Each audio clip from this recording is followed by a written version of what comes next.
여기 있는 문제를 다 풀면 좋겠지만 시간 관계상 다 못 풀고요. 선별해서 풀 수 있도록 하겠고, 다만 여러분들은 이제 다 풀어 보셔야 됩니다. 그리고 요약집하고 요거 둘 중에 이제 둘 다 보면 좋지만 두 개 다 못 보시면 요약집보다는 이제 문제집을 그냥 암기하세요. 그냥 그게 훨씬 나아요. 그게 점수 따는데 훨씬 좋고, 요약집을 이렇게 읽잖아요. 그러면 여러분들이 요약집이 너무 잘 돼 있기 때문에, 잘 돼 있다는 건 그런 게 아니고 이게 문장으로 다 옳은 말만 써져 있기 때문에 자극이 없잖아요. 그래서 이렇게 가끔씩 웅덩이에 빠져보기도 하고, 이렇게 시련을 겪어야만 여러분들 이제 머릿속에 확실히 각인이 되는 거잖아요. 그렇기 때문에 만약에 혹시 이제 내용을 읽으시더라도 내용은 뭐 한 20% 30% 그 정도 투자하시고 문제풀이에 더 많은 투자를 하셔야 될 시간이 된 거다는 거죠. 그리고 이제 나중에 제일 마지막에 가시면 저기 언제냐면 시험 보기 한 달 전 가잖아요. 그때쯤 가서는 오히려 반대로 문제풀이 많이 하는 것보다 내용을 계속 반복적으로 읽어갖고 여러분 속에다 하여간 뭐 가득하게 넣고 가셔야 돼. 예. 그 작전상 이렇게 3단계입니다. 자, 그럼 가도록 하겠습니다. 목적에 대해서 보시면, 목적은 지금까지 나온 적이 없어요. 최근에 한 10여 년 동안. 공인중개사법의 목적이 뭐죠? 공인중개사법의 목적. 이거 써져 있는 거. 공인중개사 업무를 하기 전에 경건해야 되겠다. 이렇게 암기를 하는 거예요. 그렇다고 이걸 반드시 암기하시라 그 정도는 아닙니다. 암기하는 단계 중에 제일 뭐 좀 출제 중에 적은 거예요. 공인중개사 업무를 시작하기 전에 경건한 마음을 가져야 되겠다. 그러니까 요거 암기는 우리가 이제 계약이 될 막 찰나가 있어요. 그러니까 손님도 마음 결정을 했고 거의 한다는 거예요. 그럴 때 이제 포인트가 뭐냐면 계약 문자가 들어가고 계좌가 나와갖고 나중에 실무가시 마세요. 그 다음에 입금이 됐을 때 이제 계약이 된 거예요. 근데 그 찰나에서 만약에 이제 너무 될 것 같아가지고 막 기뻐가지고 막 손뼉을 치잖아요. 깨지기 십상이에요. 그 세상에 왜 그런지는 모르겠어요. 그래서 우리 불문율처럼 계약이 되기 직전에는 오히려 말도 좀 줄이고요. 경건하고요. 될지 안 될지 모르겠고요. 이렇게 이런 자세로 가졌을 때 이제 입금됐다고 딱 이제 문자가 오면 그때 이제 박수도 치고 하이파이브도 하고 하는 거예요. 그래서 공인중개사 업무 전에는 경건해라. 요게 무슨 말 같아요? 공인중개사법의 목적입니다. 이런 뜻이에요. 그래서 첫 번째 목적이 뭐냐면 공인중개사의 업무에 대해서 이래라 저래라 정한다고요. 그 다음에 두 번째 목적은 공인중개사의 전문성을 어떻게 해요? 높인다 이런 말이에요. 자, 세 번째 목적은 글자 순서가 바뀌었습니다. 말만 들기 위해서 중개업을 공인중개사 업무가 뭔데요? 공인중개사가 하는 일이 뭔데요? 중개업이잖아요. 그래서 여기 보면 건자가 중개업을 건전하게 뭐 한다고요? 키워갖고 최종적으로는 어떻게 만들어주겠다? 경자이잖아요. 경자. 국민 경제의 이바지함을 목적으로 한다. 이렇게요. 그래서 목적이 네 가지죠. 요렇게 짧은 글귀 안에 목적 네 가지를 암기하는 것도 다 머리 써서 한 겁니다. 예? 그냥 한 게 아니고, 그리고 또 내용도 의미가 있고, 공인중개사 업무 전에 경건하고, 기도 한번 하고 하셔야 된다고, 그런 뜻이에요. 그래서 여기 보니까 국가경제 이바지, 국가경제가 아니고 뭐예요? 국민경제다. 이렇게 하시는 거고요. 니은번 어려워요. 건전한 지도 육성인데, 원래 건전한 육성이에요. 근데 공인중개사 업무를 육성한다는 거예요. 건전하게. 공인중개사 업무가 뭔데요? 중개업이지. 부동산업이 아니고 부동산 뭐예요? 중개업을 건전하게 육성하고. 지도란 말도 틀리다고 봐야 됩니다. 정확히 얘기하면. 그 다음에 공정하고 투명한 거래 질서를 확립하고. 좋은 말인데 이딴 거 없죠? 없잖아요. 그 다음에 리얼번, 개업 공인중개사의 공신력을 제고하고. 이런 거 있나요? 왜 그러지? 목적에 해당되는 게 지금 거의 없는데? 이 미음반 하나 있네. 네. 공인중개사 업무에 관한 사항을 정한다. 이거잖아, 이거. 그 목적 몇 개요? 1개. 5번이잖아요. 답이 5번이죠? 이거 하나만 목적입니다. 이렇게. 한번 암기해 봤고요. 그 다음에 이제 출제는 한 10년 가까이 되도록 한 번도 안 나왔어요. 그러니까 한 10년 전에 나왔다고 보시면 돼요. 그래서 혹시 또 내릴지 모르죠, 또. 자, 2번 넘어가고요. 용어 중에서. 기초적인 거 하나 하고 가죠. 여기 보니까 중개가 되기 위해서, 성립하기 위해서 갖춰야 될 요건이 아닌 거. 중개 그러면 글자가 2글자죠? 요건은 3개야. 3개가 보면 중개 대상 물건에 대해서 거래 당사자 간의 매매, 교환, 임대차, 그 밖에 권리의 득실 변경에 관한 행위를 뭐 한 거죠? 알선한 것을 뭐라고 그래요? 중개라고 하죠. 그러니까 중개는 글자가 2글자인데 요건은 3가지다. 그죠? 이렇게. 이게 말이 되는가 모르겠어요. 근데 뭐 한번 제주껏 말이 되게 만들어 보세요. 잊지 못하는 말로. 저는 만들 수 있는데 차마 말을 못하겠어. 자, 알선행위가 있을 거 그랬습니다. 알선. 중개 대상 물에 대해서 행위를 할 거. 그 다음에, 이거 아니지. 보수 안 받아도 매매계약하게 만들면 중개잖아요. 그러니까 이 보수는 중개업이 되기 위한 요건이지만 중개가 되기 위한 요건은 아니지. 그 다음에 여기 득실 변경에 관한 행위. 거래 당사자. 여기 들어가는 겁니다. 여기 뭐예요?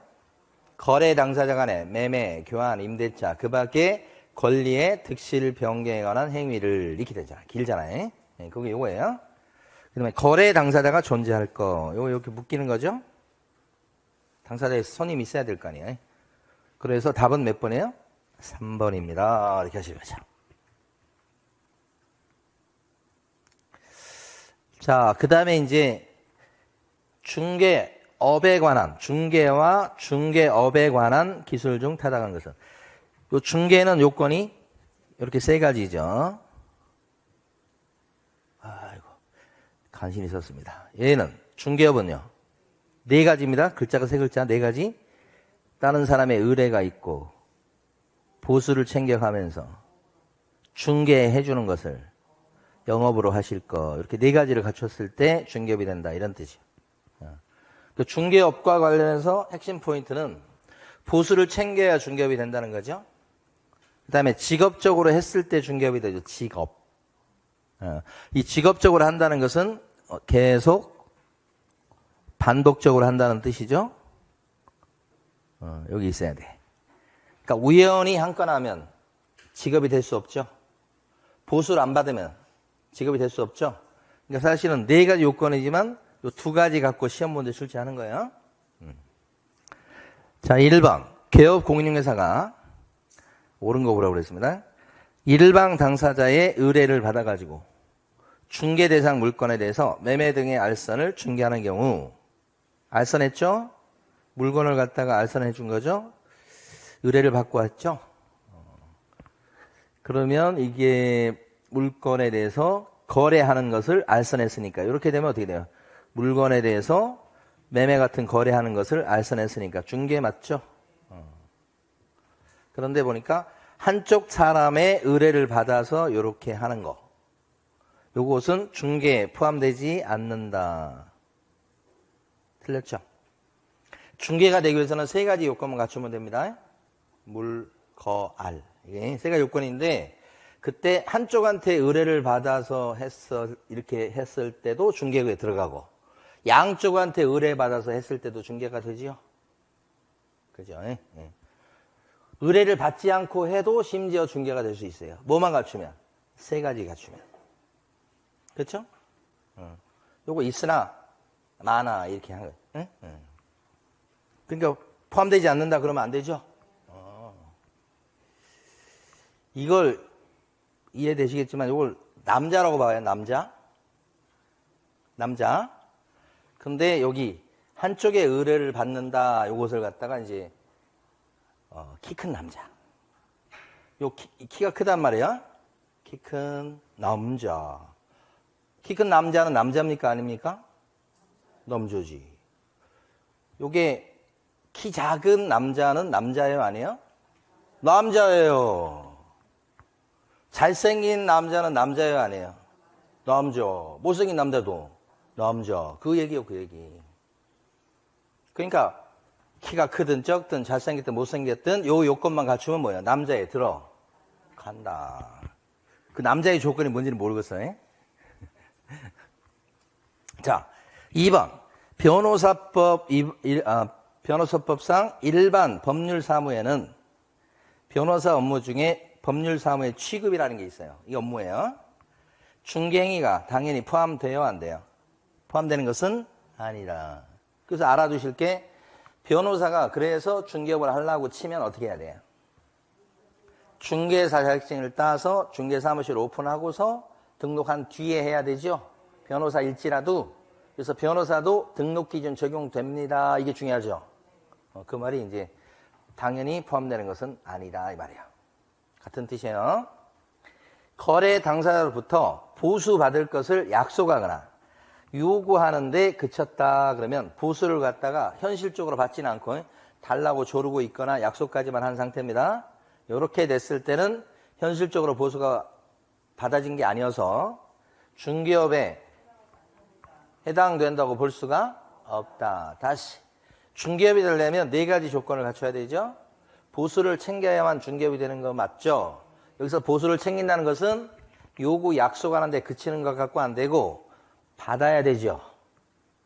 그래서 여기 보니까 약속 요구하는데 그쳤을 때는 아직 보수 받은 게 아니어서 중개업에 해당된다고 볼 수가 없다는 뜻이요. 4번. 얘는 지금 위에 용어하고 좀 다른 뜻이에요. 사실은 4번은. 그래도 출제가 간간히 되니까. 중개행위에 해당하는지 여부는 이게 중개사법 30조 손해배상 책임에서 나온 얘기야.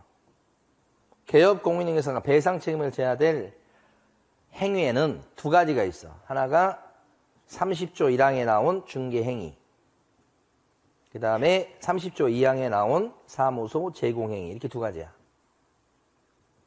얘하고 얘. 예.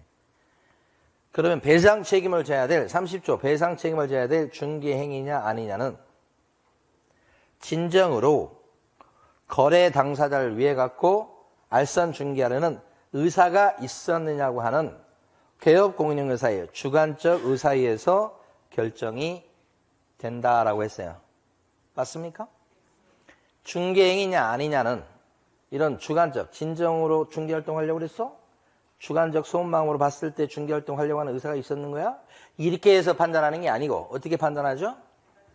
사회 통념에 따라서 객관적으로 중개행위요 아니요 라고 판단하는 게 판례 입장이죠. 그래요. 그래서 얘도 틀린 얘기야. 근데 얘는 용어 얘기가 아니에요. 엄밀하게 얘기하면 용어의 정의에서 용어에서 얘기하는 중개라고 하는 건 굉장히 드라이하게 얘기하는 거예요. 감정이 안 섞여요. 전혀. 중개는 뭐예요? 물건.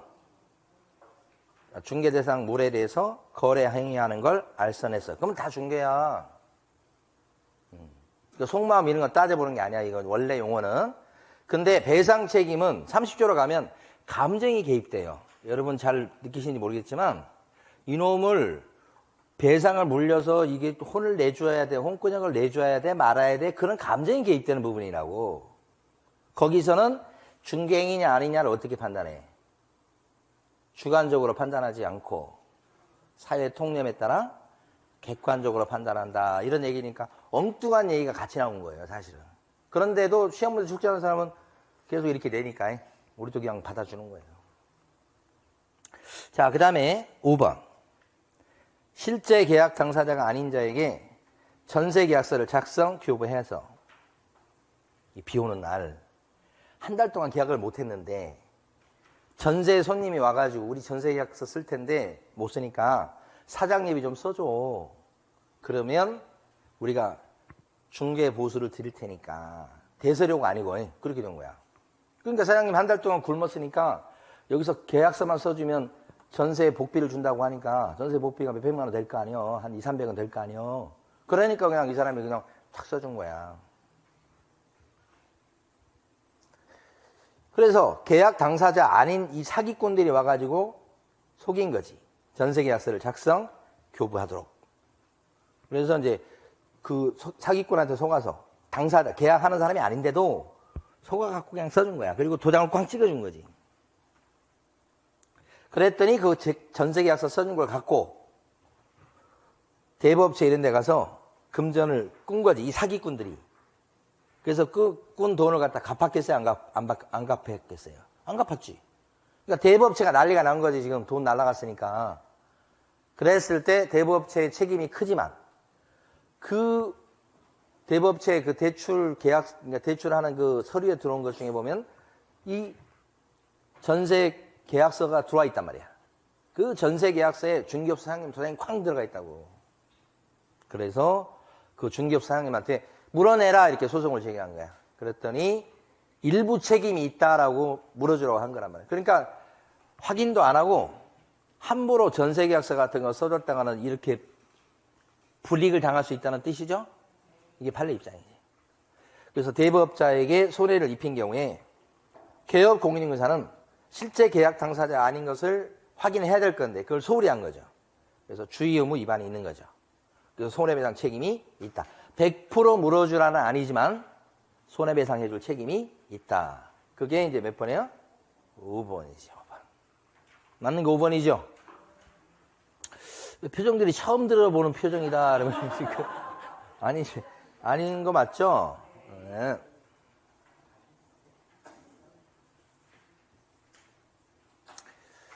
자, 그 다음에 쭉 가세요. 중개업에 대해서 여기 한 문제 볼게요. 중개업이 되려면 4가지 조건을 갖춰야 되죠? 다른 사람이 뭐가 있어야 돼? 의뢰가 있어야 되고, 보수 챙겨야 되고, 중개해주는 것을 직업으로 하셔야 되겠다. 이렇게 4가지. 1번. 일단 틀린 겁니다. 중개업이란 3조에 규정된 중개 대상물에 대해서 매매, 교환, 임대차, 그 밖에 권리의 득실, 변경에 관한 행위를 알선하는 것을 말한다. 알선인데, 물건인데, 거래행위 하는 건데, 지금 거래 당사자 말이 안 나왔습니다만은, 거래행위 하는 것을 행위가 있죠. 행위가 중요한 말이에요. 이거 중개업이 아니고 뭐예요? 중개다. 틀린 게 1번이죠. 자, 다 맞겠죠, 여기는? 우연한 기회에 딱 전세계약 한 건을 중개하고 보수를 챙긴 거지. 한 건하고 보수 받은 거예요. 그런데 우연히 했죠.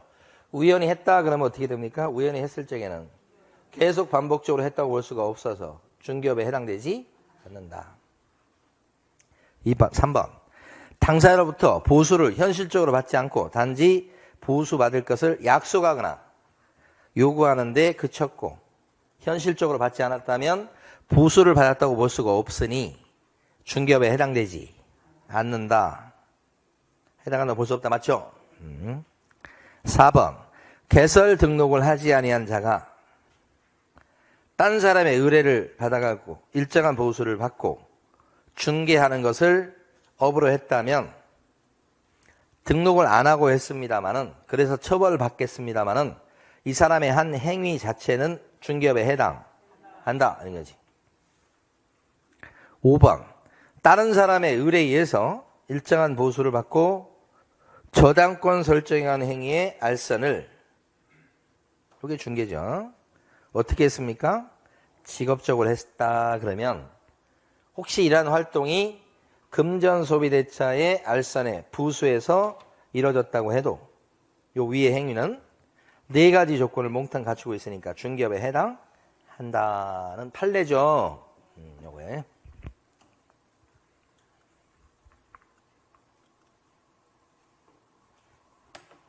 자, 다음에 7번 해볼게요. 옳은 것은 거래 당사 사이에 중개 대상 물건에 대해서 교환 계약, 교환이 뭔지 아시죠? 맞바꾸는 거. 알선한 행위다 그랬을 때는 물건, 계약, 이게 거래죠. 알선이니까 중개 맞는데, 그죠? 중개에 해당된다.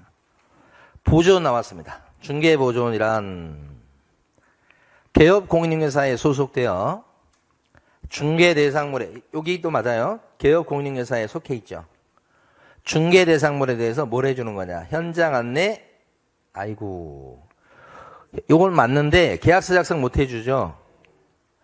대신 뭘 해줄 수 있죠? 일반 서무 등. 장부정리 같은 거. 일반 서무 등 개업 공인중개사의 중개 업무와 관련된 단순한 업무를 보조해주는 사람을 보존이라고 한다. 그랬으니까 요게 일단 틀렸죠. 또 한 군데 더 틀렸는데 어디가 틀렸을까요? 보조는 자격증이 있어요, 없어요? 그래서 앞에가 공인 중개사가 아닌 자로서 이렇게 되는 거예요. 빠져서 틀리고 이게 엉터리여서 틀리고 두 군데가 틀린 거예요. 어려운 거예요, 이번 집은. 3번. 이건 나왔던 거네 보니까. 개설 등록을 안 하는 사람인데 의뢰를 받고 보수 챙겨가면서 중개를 직업적으로 했다면 등록 안 하고 해서 그렇지 한 행위는 중개업이라고 할 수 있다. 4번. 개업 공인중개사라 하면 이렇게 나왔네요. 이 사람은 이렇게 이 말 나오면 징표가 딱 하나 있죠. 뭐예요? 개업 공인중개사, 개공의 증거. 등록이죠, 등록. 등록된 사람이 개공일 거 아니야? 근데 공인중개사 자격을 갖고 뭐 이렇게 지금 거짓말 치고 있잖아요. 자격증 갖고 자격증 없는 개공도 있나요? 푸치 개공이 있잖아요. 근데 이 말도 엉터리고 중개를 업으로 하는 사람이다. 그죠? 중개를 업으로 하는 사람이 있는데 그 사람이 혹시 사무실 등록도 안 하고 했다 그러면 중개를 업으로 하고 있는 사람이지만 개공은 아니죠. 개공은 어떻게 된 양반이야? 등록된 양반이야. 중개업을 혹시 안 하더라도 자격증이 혹시 없다고 할지라도 뭐만 돼 있으면 개공이 되는 거예요? 등록이. 요새는 그냥 개공 얘기도 많이 하더라고. 현장에서도. 옛날에 좀 이상한 용어처럼 느껴졌지만 지금은 그냥 개공이야, 뭐 개공 뭐 이렇게. 틀렸습니다. 지금까지 다 틀렸나요? 1번이 맞는 얘기네. 5번. 반복 계속성이나 영업성이 없이 우연한 기회에 영업성이 없다고 그러잖아. 그 우연한 기회 이 말 나오면 어떻게 생각하셔야 돼? 우연히 했기 때문에 직업이 아니어서 중개업이 아니다. 이렇게. 그 말 나오나요? 보수를 받았다 손치더라도 중개업에 해당한다고 볼 수가 없다. 우연히 하면 보수 받아도. 자, 근데 우연히 했는데 보수를 받기로 약정을 했다 이 말이에요. 그러면 그때는 보수를 받을 수는 있나요? 있다는 게 판례 입장이지. 그죠? 그러니까 우연히 나오면 두 가지를 생각하셔야 돼. 우연히 했다 그러면 혹시 보수 받아도 중개업이 될 수가 없다. 이거 하나.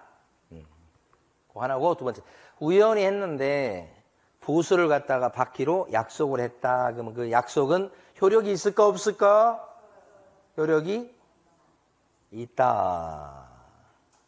아까 제가 없다고 그랬나요? 있다고 그랬지. 근데 왜 그래? 다시. 우연히 했을 때는 보수 약정을 했을 때는 그 약정은 효력이 있다 이 말이지. 근데 여기는 무자격자니까 이렇게 됐는데 만약에 무등록 중개업자 있잖아요. 무자격 무등록 중개업자가 손님하고 이렇게 해서 보수 받기로 약정을 했다 그러면 그 보수 약정은 효력이 있다 없다? 없고 요 사람은 그냥 어떻게 우연히 한 번 한 사람이잖아. 그래서 친구한테 야 이거 팔아주면 북비 얼마 주기로 약속을 한 게 있다고 해봐. 그러면 그 약속은 어떻게 효력이 있다 이 말이지. 그래서 중개업 그러니까 중개업 이렇게 밥 먹듯이 하는 사람 같은 경우는 무자격 무등록 상태에서 밥 먹듯이 하는 사람 있잖아요. 직업적으로. 그런 사람은 보수 약정을 했다고 해도 무자격 무등록이기 때문에 보수 약정했다고 해도 효력이 없고. 그죠?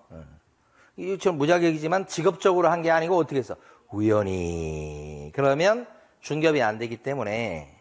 그죠? 크게 문제될 게 없다고 봐서 혹시 보수 약속한 게 있어? 그러면 그건 뭐예요? 줘야 돼. 이렇게 한 거예요. 이해되셨어요? 이게 중요하지. 두 개를 혼동하시면 안 되고. 별표 크게 치워주세요.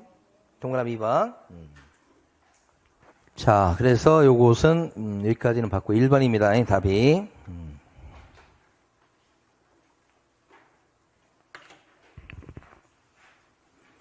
9번을 가보도록 할게요. 쉬워 보이는데? 틀린 것은 그랬습니다. 중개업은 중개 대상물에 대해서 거래 당사자 간의 매매 교환 임대차 그 밖의 권리의 득실 변경하는 행위를 뭐요? 알선하는 것을 중개업이라고 그런 게 아니고 중개다. 이렇게. 자, 개업 공인인증서 그러면 증표가 등록.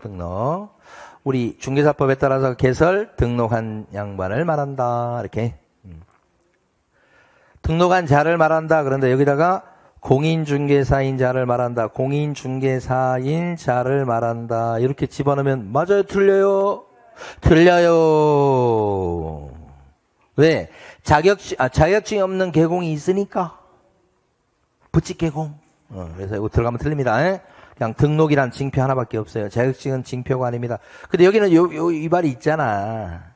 그래서 혼란스러울 수 있어요. 들어가면 안 돼. 중개업은 4가지 요건 갖춰야 되죠? 의뢰, 보수, 중개, 쉽네. 4번이 이제 최근에 많이 나오죠. 법인의 사원 또는 임원입니다. 여기서 뭐 주식회사 이런 데는 경영진을 임원이라고 불러요. 대부분 임원으로 부르는데 경영진을 사원이라고 부르는 법인 회사도 있어요. 그 뭐예요, 여기는? 주식회사나 유한회사 이런 건 임원인데 사원이라고 부르는 것은 무한책임, 그러니까 이걸 뭐라고 그러지? 요 사원은 무한책임 사원을 얘기하는데 요거에 근데 대표적인 예가 이제 한 명에서 합자 들어가는 회사 있잖아요. 한 명 회사 임원 없어요. 거기는 임원 대신 뭐라고 불러요? 사원. 합자 들어가는 회사 하나 더 있는데 여러분 암기하시라고 하는 게 아니라 들어보시라고 하는 거예요. 합자 들어가는 회사 하나 더.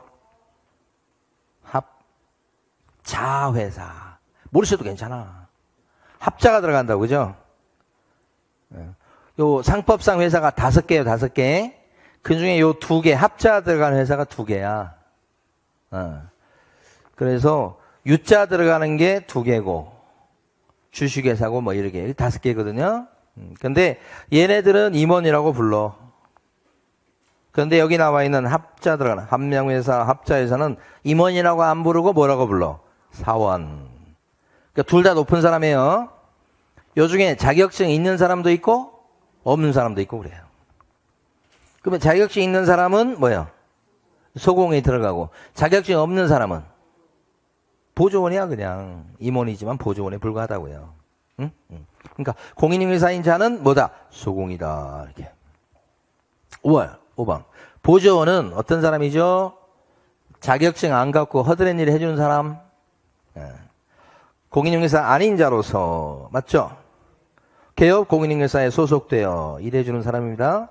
개업 공인인증사의 중개업무와 관련된 단순한 업무를 보조해주는 사람을 말합니다. 맞죠? 단순한 업무 보조자, 자격증이 없으면서 허드렛 일을 해주는 사람. 그쵸? 이것도 맞죠? 틀린 거 몇 번이에요? 1번이다. 이렇게. 가만, 용어가 중요하지, 사실은. 10번. 10번 해봅시다. 옳은 것은. 개업 공인중개사인 법인의 임원으로서 높은 사람이네요. 공인중개사인 자. 자격증 갖고 있나 봐요. 그럼 소공에 쏙 들어가겠죠. 그래서 중개 업무를 수행한다. 중요한 일을 해주고 있는 사람입니다. 그러면 그 사람은 개공에 해당한다가 아니고 소공에 해당한다. 최근 기출지문이 내보니까 소공에 해당이 되겠다. 개공이 아니고 소공입니다. 이렇게. 다른 사람의 의뢰를 받고 중개해주는 것을 중개하는 경우에 보수를 받지 않더라도 아이고 보수 안 받으면 이건 중개업 안 되는데 그죠? 중개업에 해당한다. 거짓말이죠? 받아야 되는 거니까. 보수를 받지 않더라도 이거 틀렸지. 두 개 틀렸지. 자, 거래 당사자 간의 지역권 설정 행위는 지역권 설정하는 행위는 그러니까 지역권 뭔지 배우시잖아요. 예. 여기가 지금 이렇게 길이 있는데 여기 땅 주인이 여기가 있고 뒤에 땅이 하나 더 있다. 요게 맹지죠. A 땅이. B 땅은 문제 없는데 그래서 A가 여기를 통로로 씁시다. 이렇게 통행 지역권이라고 하죠. 그래서 이 부분을 갖다가 지역권 설정해서 빌리죠. 그렇죠. 그래서 도면 첨부해가지고 여기는 내가 통로로 쓰는 거예요. 그래서 지역권 설정 등기를 한다고. 그러면 그 기간 동안 이 사람은 통로로 이용하는 걸 받아들일 수밖에 없어요. 돈 좀 받을 수 있겠네. 그렇게. 이게 지역권 설정하는 행위예요. A하고 B 사이에. 그것을 갖다가 지역권 설정하는 행위는 둘이 지역권 설정 계약서를 쓰는 것은 중개다. 이게 난이도가 제가 볼 때는 상이에요, 상. 응? 봐봐요. 거래 당사자 간에 요 행위하는 것을 행위가 계약이죠. 뭐 해야 중개예요? 중개는 세 가지 요소가 필요해. 글자 두 가지, 요건은 세 가지야. 물건, 거래하는 거, 알선이잖아. 물건 맞아요. 물건 땅이겠죠. 토지. 그 다음에 거래하는 거, 계약하는 거. 알선이 없잖아요. 그러니까 여기 뭐가 들어가 줘야 돼? 행위를 알선하는 것이 중개에 해당된다. 이 말이 들어가 줘야 되거든. 빠졌잖아요. 틀린 거잖아요, 이거. 틀린 이유 아셔야 돼. 그럼 얘도 이것 때문에 틀렸고, 얘도 이거 지금 빠져서 틀렸고, 그 다음에 얘도 틀렸고. 자, 4번. 공인중개사가 개업공인중개사에 소속되어 개업공인중개사의 중개업무와 관련한 단순한 업무를 보조하는 경우. 근데 지금 자격증 갖고 있어요, 없어요? 있지. 보조활동만 하죠? 이 사람은 소공에 포함된다, 보조원에 포함된다. 소공에 포함돼야 돼. 이렇게 보조활동만 해도. 보조원에 해당된다 그러면 안 되고 뭐요? 소공에 해당됩니다. 요것 때문에 그래요. 5번. 5번이 맞아야 될 텐데. 자격을 취득한 자인데, 공인중개사네. 그런데 개설 등록은 했는지 안 했는지에 상관없이 자격증을 땄으니까 어디에 해당된다? 공인중개사에 해당된다. 맞죠? 예?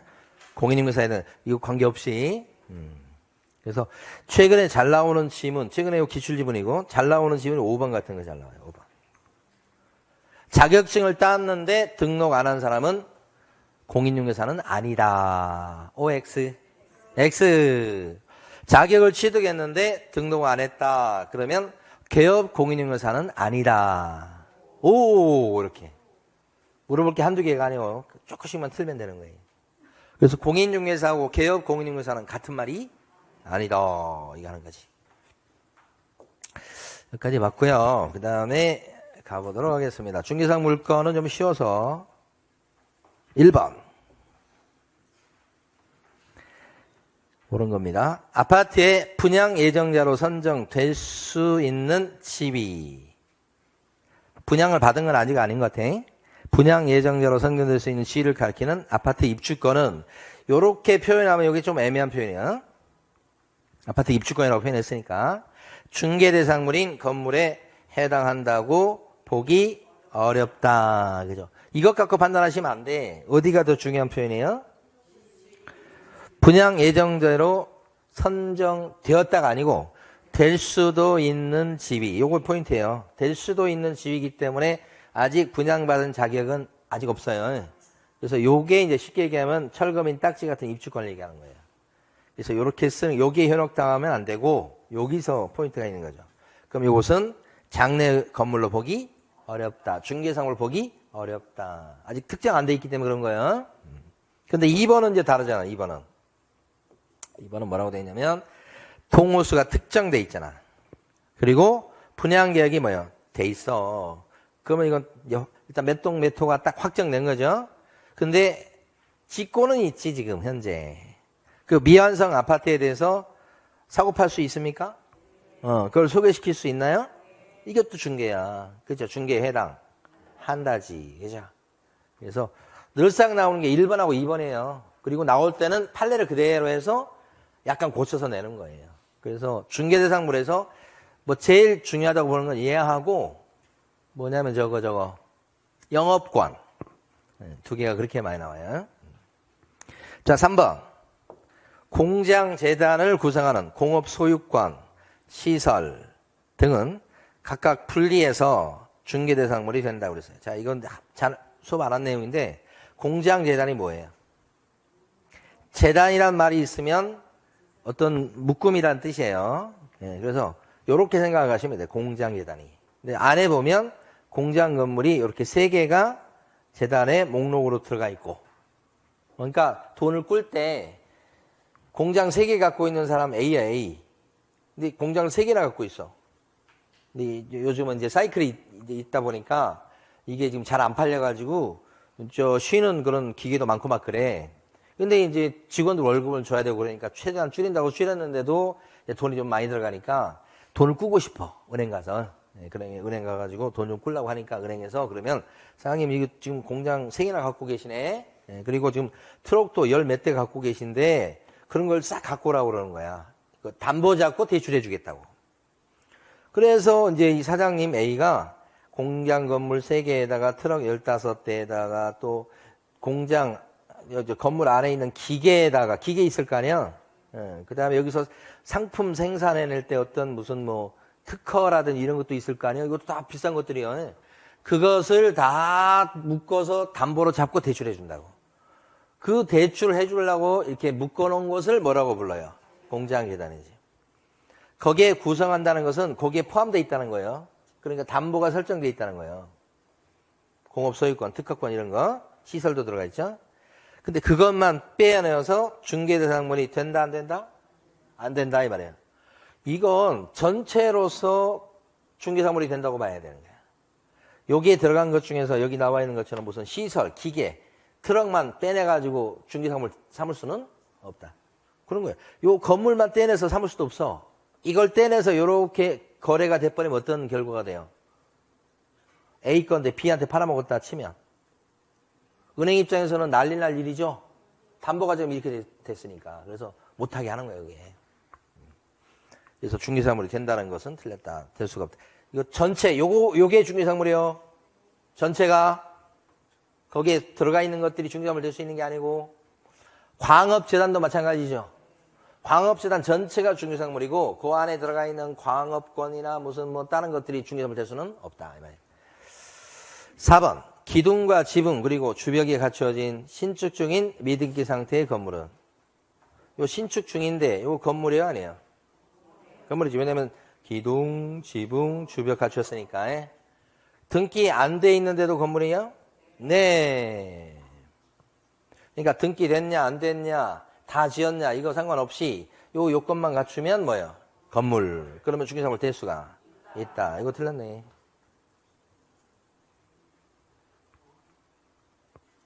아, 1번이 그럼 맞는 거네.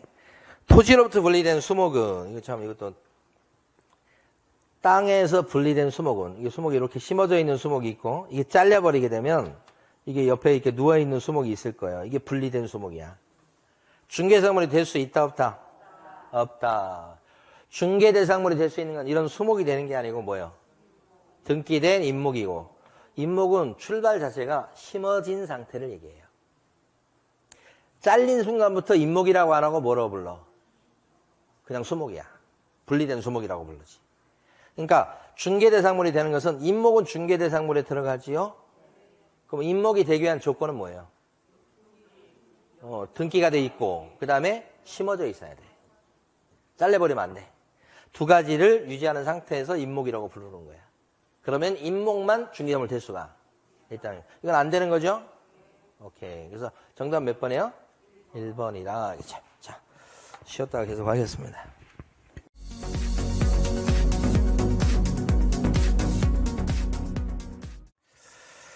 자, 여기 2번 문제 풀어볼게요. 중개대상물에 해당되지 않는 게 뭐냐? 1번. 주택이 철거될 때 일정한 기호권 하에 택지개발지구 내에 이주자 택지를 받을 수 있는 지위. 이걸 줄여서 뭐라고 얘기해요? 대토권. 시험 문제에서는 대토권이라고 나올 때도 있고 이렇게 길게 나올 때도 있고 그래요. 중개상물에 안 들어가죠. 임목에 관한 법률에 적용을 받지 않으나 명인 방법을 갖춘 수목의 집단이다. 이러면 판례는 토지와는 별개의 부동산으로 인정을 해서 결론적으로 중개대상물에 해당된다고 해석하죠. 이거 2번 정도 출제됐었고 임목은 아니지만 된다. 자, 디귿번. 콘크리트 집안 위에 되는 거고 볼트 조립 방식으로 조립을 해놨다는 게 포인트. 기둥 세우고 3면에 천막을 이렇게 설치해 놓고 주벽이라고 할 만한 것이 없는 세차장 구조물은 건물로 볼 수가 없어서 중개대상물이라고 볼 수가 없다. 자, 1번. 근저당이 설정된 피담보 채권. 처음에 이런 말이 좀 어렵죠. 피담보 채권. 채권의 채권. 될 수 없죠. 근저당이 설정된 아파트 그러면 어떻게 해요? 되는 거지. 이건 되는 거고 채권은 안 되는 거고 그렇습니다. 되는 거 니은만 하나죠? 네. 안 되는 거고 그러라고 그랬네. 그러면 기억, 디귿, 리얼이 요거요 4번. 4번이 답이죠. 네. 흔히 있을 수 있는 실수예요. 시험 보고 볼 때는 그죠? 요걸 물어봤는데 이렇게 하다 보면 그죠? 그래서 시험 끝나고 나왔는데 갑자기 답이 이상한 걸로 발표돼 가지고 보면 문제를 잘못 얘기해. 흔히 하는 실수죠. 이 비슷한 거에서 넘어가고. 자, 그다음에 4번. 옳은 것은 그렇습니다. 토지거래 허가구역 내 땅은 중개대상물에 해당되지 않는다. 그럴 리가. 땅인데 허가구역으로 묶여 있어도 되죠. 2번. 토지에 부착된 수목의 집단으로서 보존 등기 한 거. 요것을 줄여서 뭐라고 불러요?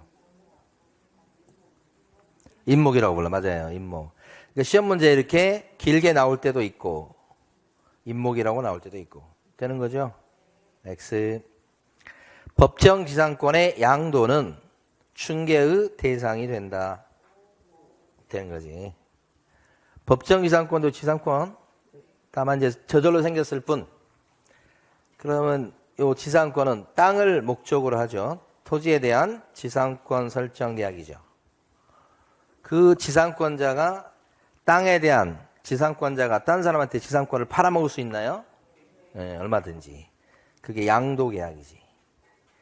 그러면 양도하는 것을 알선해주면 중개가 되지. 중개. 그러니까 지상권 생기는 것도 소개하면 중개가 될 수 있고 단 전제는 그 지상권은 약정 지상권이요. 두 번째는 약정 지상권이든 법정 지상권이든 생겨있는 그 권리를 지상권이라는 권리를 양도하는 계약을 알선하면 그것도 뭐다? 중개다. 그죠? 근데 처음에 이제 법정 지상권 성립은 어때요? 저절로 생기잖아. 그래서 그건 중개의 대상이 될 수가 없지만 일단 생긴 뒤에 양도는 중개상이 될 수가 있다. 그런 게 유치권도 그렇죠. 유치권도 법정 담보물권이야. 그러니까 유치권 성립은 개입할 여지가 저절로 생기기 때문에 유치권 양도 돼요? 된다는 게 판례 입장이잖아. 그럼 유치권 양도는 중개 대상이 될 수가 있다. 이렇게 된 거지. 아파트에 대한 추첨 기일에 신청해서 당첨이 딱 되면 아파트에 분양 예정자로 선정될 수 있는 집이 아직 당첨이 안 됐죠. 예정자로 선정될 수 있는 집이야. 그걸 뭐라 해요? 딱지, 입주권 이렇게 얘기하죠.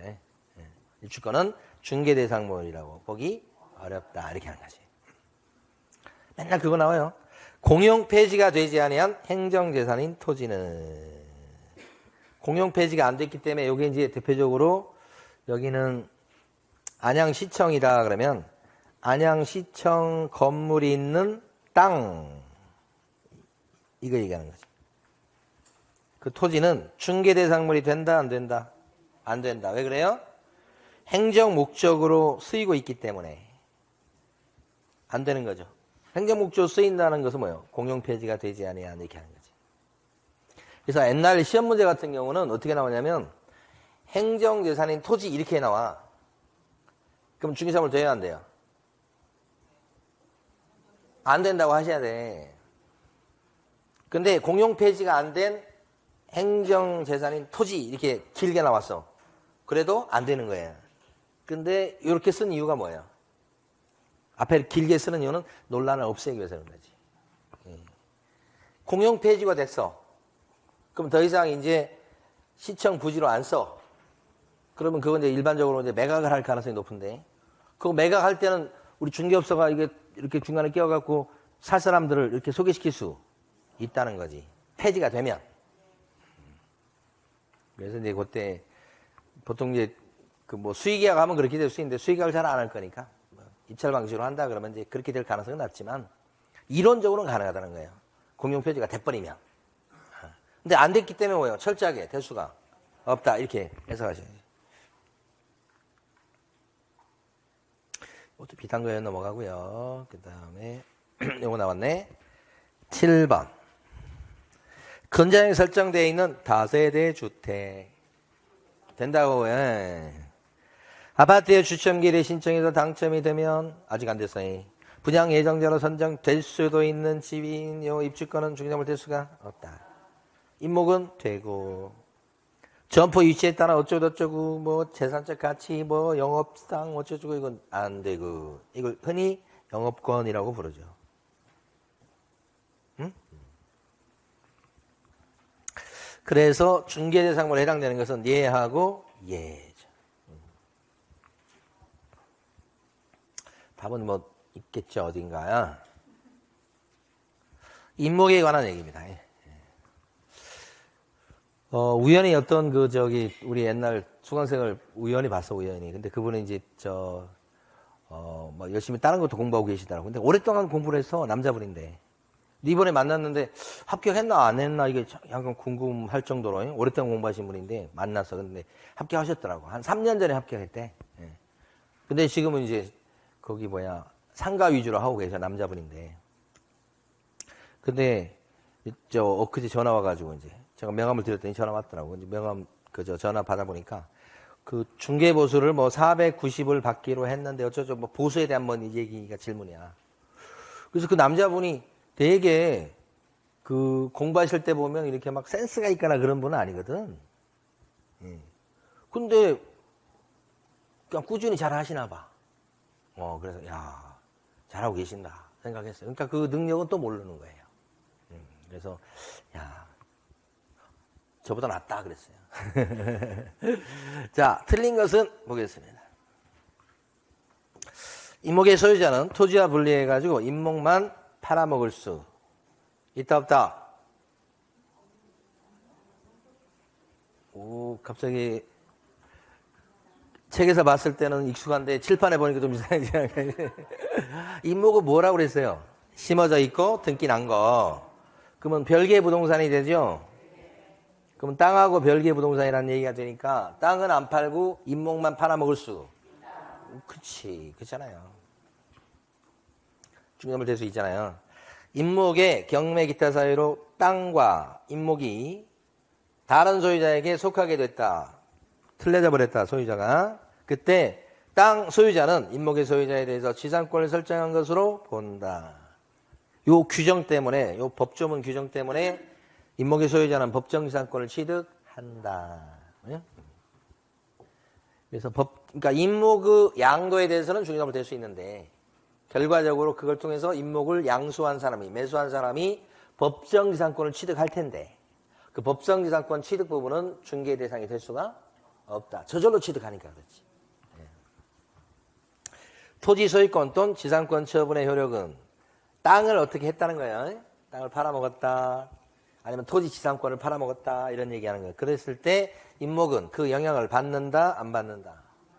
안 받는다. 왜냐하면 이건 별개 부동산, 별개, 뭐하고 별개? 땅하고 별개, 이렇게 봅니다. 4번. 임목을 목적으로 하는 저당권의 효력은 임목에다 저당 설정했나봐요. 그 효력은 임목을 벌제했을 때 더 이상 임목이 아니게 되죠. 그 토지로부터 분리된, 그래서 뭐라고 표현해요? 수목에 대해서는 저당의 효력이 미치지 않는다. 이거 틀렸네. 어떻게 해서 미쳐? 잘려있는데 어떻게 미쳐? 그곳을 돈 꿔준 사람이잖아, 저당권자가. 그 잘린 거라도, 그죠? 눈물이 나지만, 주워갖고, 그거 더, 안 좋은 걸로 되기 전에 경매를 넣어서, 경매를 붙여서, 이거 살 사람 해가지고 돈으로 바꿔놓을 필요가 있다는 거예요. 그래야지 혹시 나중에 이제 대출금 받을 때가, 회수할 때가 됐을 때 저 사람이 제대로 안 주면 그 공탁시켜놓은, 공탁하게 돼 있어요. 공탁한 그 돈에서라도 가져올 수 있게끔 일단 안전장치를 해두는 거지. 그 때문에 임목 저당의 효력은 잘린 나무에도 어떻게 된다고요? 미친다. 이렇게 하는 거지. 5번. 지상권자에 속하는 임목이. 그러니까 땅 주인은 A. 근데 B가 지상권자입니다. 빌렸어요. 땅을 20년간 빌렸어요. 그래서 B가 나무를 심어놨어요. B가 심었어요. 근데 등기까지 해놨네요. 그건 이거 뭐라고 불러요? 임목. 그럼 임목의 소유자는 A요, B요? 요걸 심은 정당한 권한이 B한테 있는 거잖아요, 지금. 지상권. 그러니까 B가 요거 임목의 소유권자가 되는 거지. A가 되는 게 아니고. 근데 이런 지상권 없이 B가 자기 마음대로 이걸 심으면 정당한 권한이 없기 때문에 심어진 나무 등기를 했다고 해도 심어진 나무의 소유권은 누구한테 있어요? B한테 있지 않고. B가 심어서 B한테 있지 않고 누구한테 있어요? A죠. 근데 여기는 지금 지상권자잖아. 정당하게 권한을 갖고 심고 등기한 거죠. 근데 그 임목이 저당권의 목적이 되어 있는 경우. 그런데 B가 이걸 저당자 B고, B 건데, 갑은행에서 돈을 꾼 모양이에요. 자, 지상권자는 B는 지금 담보로 잡혀 있잖아요. 저당권자 갑은행의 동의 없이 그 권리를 포기하거나, 지상권을, 요걸 포기하거나, 지상권 설정 계약을 해지할 수가 없다. 이게 없어져 버리면 이거 그냥 잘려나갈 운명이잖아요. 등기는 임목이지만 A가 뽑아내 그럴 수 있잖아. 뽑아버릴 수 있잖아. 그래서 이때는 함부로 지상권을 포기하거나 계약을, 지상권 설정 계약을 해지할 수가 없다. 뭐가 잡혀 있으니까? 인질로 잡혀 있잖아 지금. 저당 5번이 맞죠?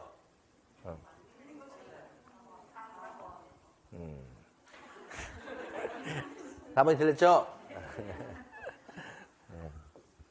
정답은 4번입니다. 자, 그 다음에 공인중개사 제도로 가보도록 하겠습니다. 틀린 것은 그랬습니다. 공인중개사 되려는 사람은 국토교통부 장관이 정하는 자격시험에 붙어야 되겠다. 어디에 틀렸을까요? 공인중개사가 되려는 사람은 누가 시행하는 시험에 합격해야 된다. 국장 아니고요. 시도지사. 이게 법조문이에요. 자, 2번. 국토교통부 장관은 자격시험 수준의 균형 유지 등을 위해서 필요하다고 인정할 때는 대통령령으로 정하는 바에 따라 직접 문제를 출제하거나 시험을 시행할 수가 있다. 누가? 국장이. 그죠? 다만 이렇게 직접 문제를 출제하거나 시험을 시행하려면 국장이 마음대로 하는 게 아니고 뭐가 필요하죠? 사전에 그 정책심의위원회 심의를 통과해야 되죠. 그 사전 의결을 거쳐가지고 해야 되는 거죠. 자, 3번. 시험을 시행하는 시도지사 또는 국토교통부 장관은 원칙은 여기인데 예외적으로 누가 시행 주체가 될 수 있죠? 국장이 나설 수 있다. 2번처럼. 시험에서 부정행위를 한 응시자에 대해서는 시험을 무효 처리하고 처분이 있은 날로부터 5년간은 응시 자격을 정지시킨다. 5년 동안요. 시험 못 보게 한다 이 말이지. 4번. 자격 취소된 자는 3년이 지나지 않은 자는 공인중개사가 될 수 없다. 자격 취소가 됐다 그랬을 때는 3년 동안은 공인중개사 자격을 딸 수가 없다. 이런 뜻이죠. 이거 맞는 얘기. 플러스 3년입니다. 자격 취소. 3년간 시험 못 본다는 뜻이에요. 5번. 시험은 매년 한 번 이상 시행한다. 이상이란 말이 들어가 있습니다. 다만 시험 시행기관의 장은 시험을 시행하기 어려운 부득이한 사정이 있을 적에는 그런 게 지금까지 없었지만 또 있을 수 있잖아요. 심의위원회 의결을 거쳐서 당해 연도의 시험을 시행하지 아니할 수도 있다. 이때도 심의위원회 의결을 꼭 거쳐야 되는 거죠. 만약에 이제 뭐 그럴 리는 없지만 혹시 전쟁이 났다 그러면 이거 중개사 시험 보고 앉아 있을 수가 없잖아. 그렇잖아요. 그럴 리가 없다고 말씀드렸지만 우리는 언제나 그럴 리가 없다 그랬는지 일이 발생할 경우가 많으니까 정말 무서운 거죠. 자, 그 다음에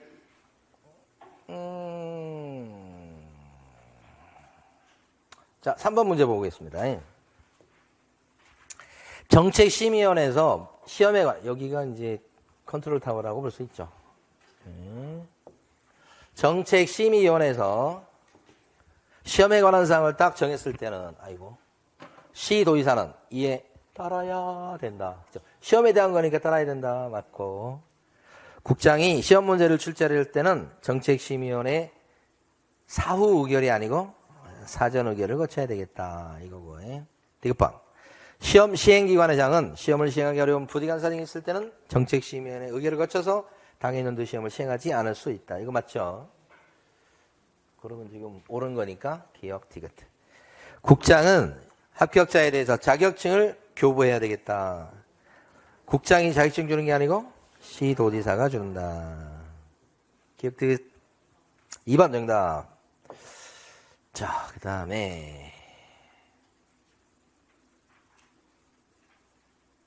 자격증에 대한 건데 뒤에 문제가 있나? 요거만 하나 더 풀어보고요. 1번이 틀렸네, 바로 그냥. 왜 틀렸어요, 1번은? 합격자의 결정 공고일로부터 합격자 자격증을 줘야 되는 사람은 시도지사가 주는 거 맞죠? 근데 공고 1, 이거 발표일이야. 합격자 발표일로부터 언제까지 준다? 1개월 내 자격증 발급 교부예요. 1개월 안에 준다.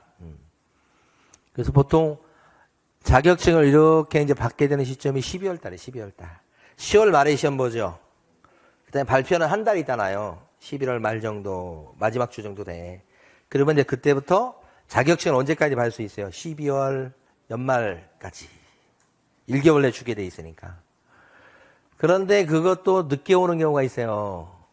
그러면 왜 이렇게 늦게 오냐고 또 혹시 안 된 거 아니냐고 하면서 그러니까 별별 사항들이 많어. 합격을 했잖아요. 그날 아침에 문자가 막 다른 사람들 문자가 합격했다고 막 그러는데 자기한테는 문자가 안 오고 막 그런 경우가 있었어. 그래가지고 막 자기는 내가 답안지를 잘못 썼나? 채점은 합격인데 막 그래서 막 그런 경우도 있고 하여간. 나중에 좀 늦게 와 문자가. 기쁨 2배이긴 한데 간 떨어질 뻔했죠. 그렇게 되는 경우도 있고. 그 왜 그런지는 몰라. 하여간 그렇다고. 자, 2번. 자격증 재교부 신청하는 자는 재발급 분실했나 봐요. 그 재발급 신청서를 자격증을 주었던 시도지사한테 재발급 신청을 한다 이 말이에요. 누구한테요? 처음에 자격증을 주었던 시도지사한테. 그죠? 그래서 이제 예를 들어서 그 서울에서 자격증을 땄는데 만약에 여기 안양에서 그 자격증을 걸고 소공으로 일하고 있었어. 그럼 나중에 일하다가 자격증을 분실했다 이 말이에요. 자격증 사무실에 걸어놔야 됩니까? 오, 코로나. 근데 출근해 보니까 자격증이 사라졌어. 예를 들어서 그럴 일은 거의 없지만 혹시라도 또 사라지니까 뭐요? 이제 자격증 또 걸어놔야 되잖아. 그럼 어때? 재발급 신청해야지. 돈 들어가요 또 재발급 신청. 어디 가서 재발급 신청해야 돼? 경기도 아니면 서울. 서울. 자격증 줬던 데 가서 해야 돼. 그때 수수료 내요 안 내요? 수수료 냅니다. 옛날에 제가 재발급 받을 때가 그때가 수수료를 5,000원인가 얼마인가 냈던 것 같은데 요즘 얼마인지 모르겠어요. 그래서 밑에 보면 자격증 재기업을 신청하는 자는 지방자치단체 조례 가정하는 바에 따라 수수료를 납부해야 되겠다. 이렇게. 지자체 조례 수수료 낸다고 말씀드렸죠 지금. 공인중개사 유무상을 불문하고 자기의 자격증을 양도해서는 안 된다. 돈 받고 빌려줘도 안 되고 공짜로 빌려줘도 안 되고. 그래서 저기 부모한테 빌려줘도 안 되는 거야. 딸이 자격증을 땄고 아빠한테 빌려주면 돼요 안 돼요? 안 되는 거야 이게. 흔히 있는 일이죠. 응? 흔히 있는 일이에요. 아들이 자격증을 따갖고 엄마한테 빌려주면 돼요 안 돼요? 안 돼요. 공짜로 빌려줘도 안 된다는 거지. 그럼 자격 취소 사유가 되고 형사처벌감이에요. 양도해서는 안 된다. 자, 5번. 공인중개사 아닌 자로서 자격증이 없네. 공인중개사 명칭을 썼다. 아닌 자가 쓰면 이건 큰일 날 일이요. 형사처벌이죠. 네. 자, 그 다음에 정책심의위원회가 이거 시험이 잘 나오지. 옳은 거. 위원장은 국토교통부 장관이다. 아닌데. 정책심의위원회 위원장은 누구예요? 국토부 1차관이다. 이렇게. 심의위원회는 위원장 1명을 포함해서 19명 이내의 위원으로 구성한다. 정책심의위원회는 이렇게 연상하시라고 그랬는데 제가. 그렇지. 4-7-11인데 정책심의위원회 할 때 요거 지읒자예요. 지읒자. 정. 이거 뭐야? 정. 지읒자 할 때 요건데 7자잖아. 연상을 하셔야 돼. 연상. 우기기도 하는 거지만 우기면서 연상. 정. 4-7-11 이렇게 하셔야 돼. 정. 정책심의위원회. 이 글자가 나올 수밖에 없잖아. 시험지에. 정이라는 글자가. 7이구나 생각해야 돼. 그러면 이게 운영위원회가 있잖아. 이거 말고 또. 아이고. 정책심의위원회 말고 운영위원회. 이건 어디서 나오지?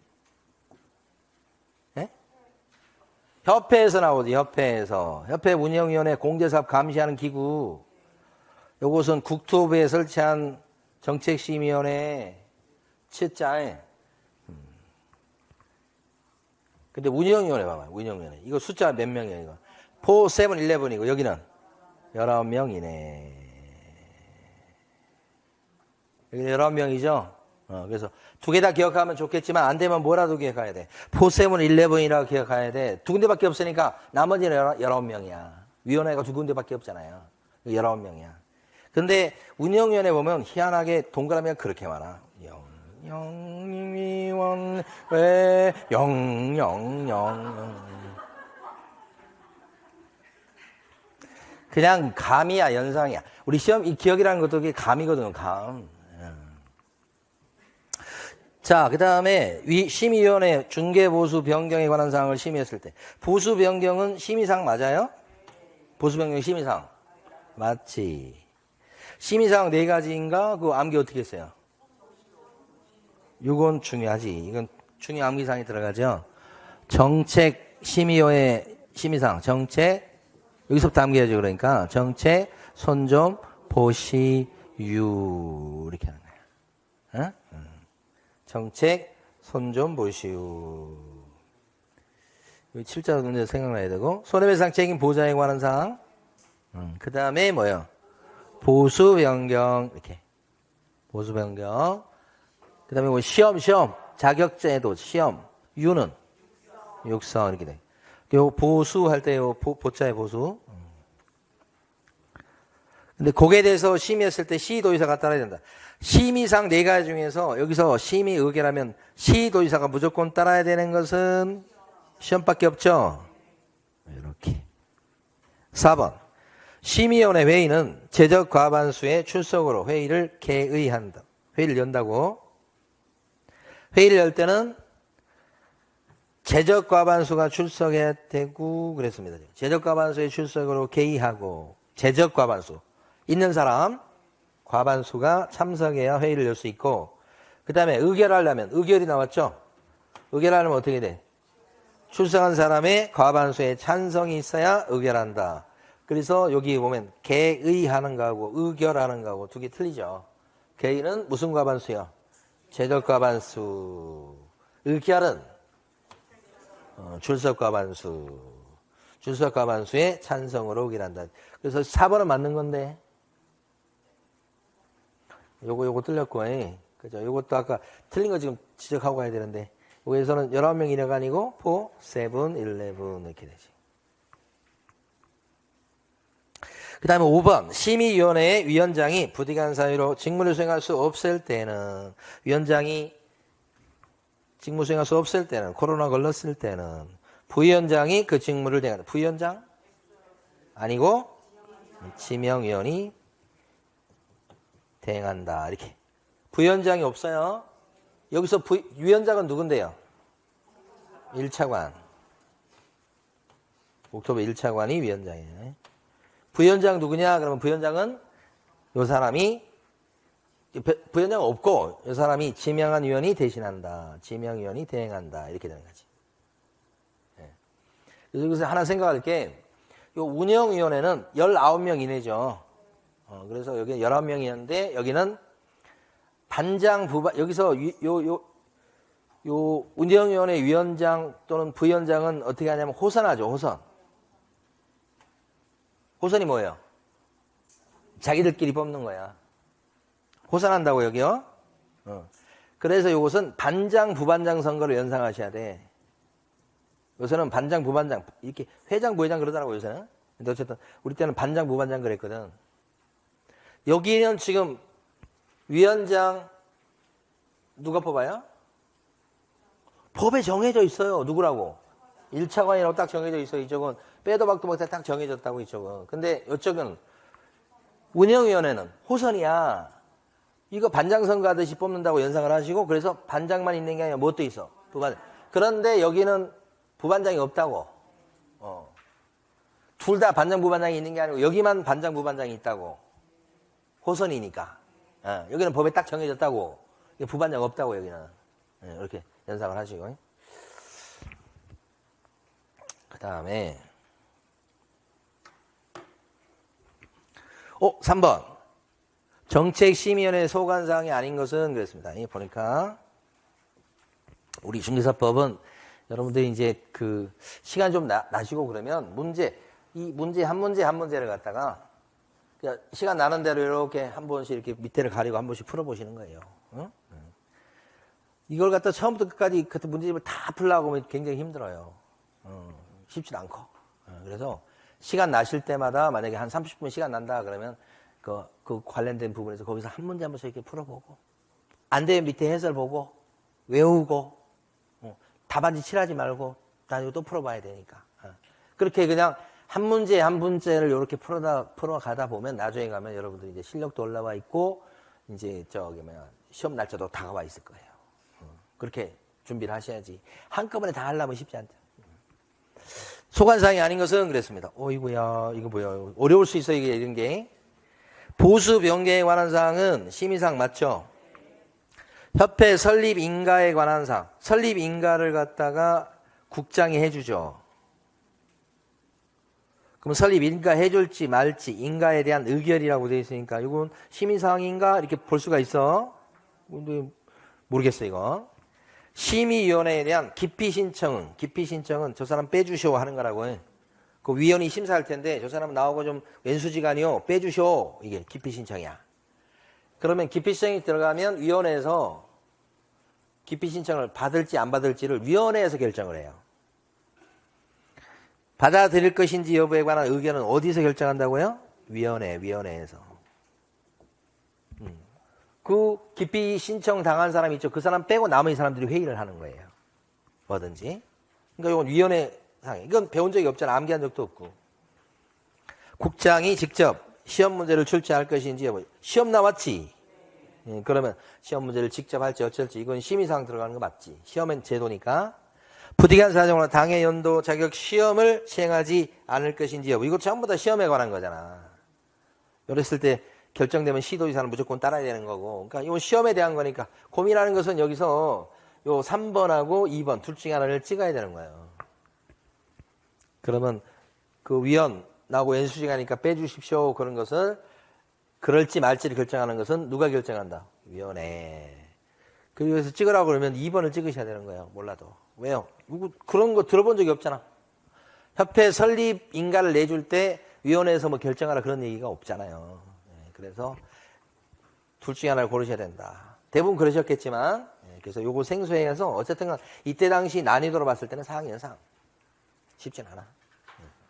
요게 맞는 거 답이고 자 맞는 게 아니라 답이고 얘를 이해하시면 돼. 얘를 3번을 또 나올 수 있어요. 3번은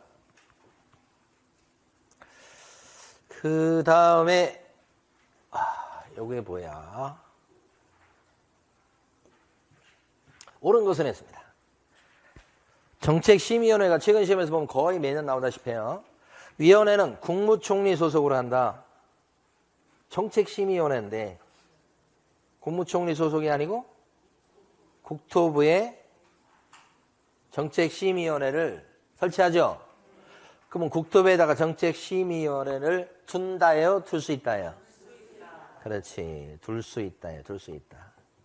이 둘 수 있다, 둔다가 아니고 그건 정책이어서 그래요. 정책. 그러니까 사실 정책이라는 것은 이럴 수도 있고 저럴 수도 있다는 거예요. 그런 이미지가 있어야 돼요. 정책은 답이 없어. 사실 어떻게 보면 이럴 수도 있고 우리 지금 저기 25만 원씩 받는 거 있잖아요. 그게 이제 국민들의 소비를 갖다가 이렇게 해가지고 경제에 도움이 되냐 안 되냐 이것은 사실 생각이 나름이야. 그러니까 이번에 이제 해보면 그 경제 효과가 있다 없다가 이제 좀 어느 정도 또 드러날 수 있겠죠. 그죠? 그거 자꾸 검증해야 되는 거죠. 요새 그거 받으라고 문자 엄청 많이 받으시잖아. 무슨 뭐 어디서 받으라 다 날라오더라고. 제가 아는 데서는 다 날라와. 그것 갖고. 그러니까 그게 경제적으로 봤을 때 돈이 되게 많이 풀리는 것 같아. 그래. 얼마 10조? 25만 원씩 되는데 15만 원이야? 15만 원 가지고 어디를 못 써먹어. 삼겹살 한 번 사먹으면 끝나겠다니. 오늘 아침에도 저희 집사람이 그러더라고. 그거 저는 화요일 날 받는다고 그러더라고요. 그 요일이 정해져요? 그래가지고 저 화요일 날 받는다고 꼭 받으라고 그러더라고. 그래서 제가 얘기했죠. 그거 받아서 내가 써도 돼? 지금까지 옛날에 코로나 때도 제가 한 번도 써본 적이 없어. 들어오는 순간에 압수. 자기들이 가서 다 이마트에 가서 썼지. 자, 그래서 정책은 이럴 수도 있고 저럴 수 있다는 걸 생각하셔야 돼요. 둘 수 있다. 이거 쉬운 게 아니에요. 연상하시고. 손해배상 책임 보장에 관한 사항도 심의사항 맞죠?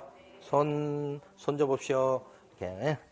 위원회 위원장은 위원이 제척사유에 해당되는 데에도 불구하고, 아이고, 이게 되게 어려운 거예요. 기출지문이죠, 이거. 불구하고 회피하지 아니했을 때는, 회피는 자기가 피한다는 거예요. 제척사유는 뭐예요? 공정하게 심의하는데 문제가 될 만한 사람들을 얘기하는 거예요. 그 제척사유에 들어간 것들을 너무 쉬워요, 이거.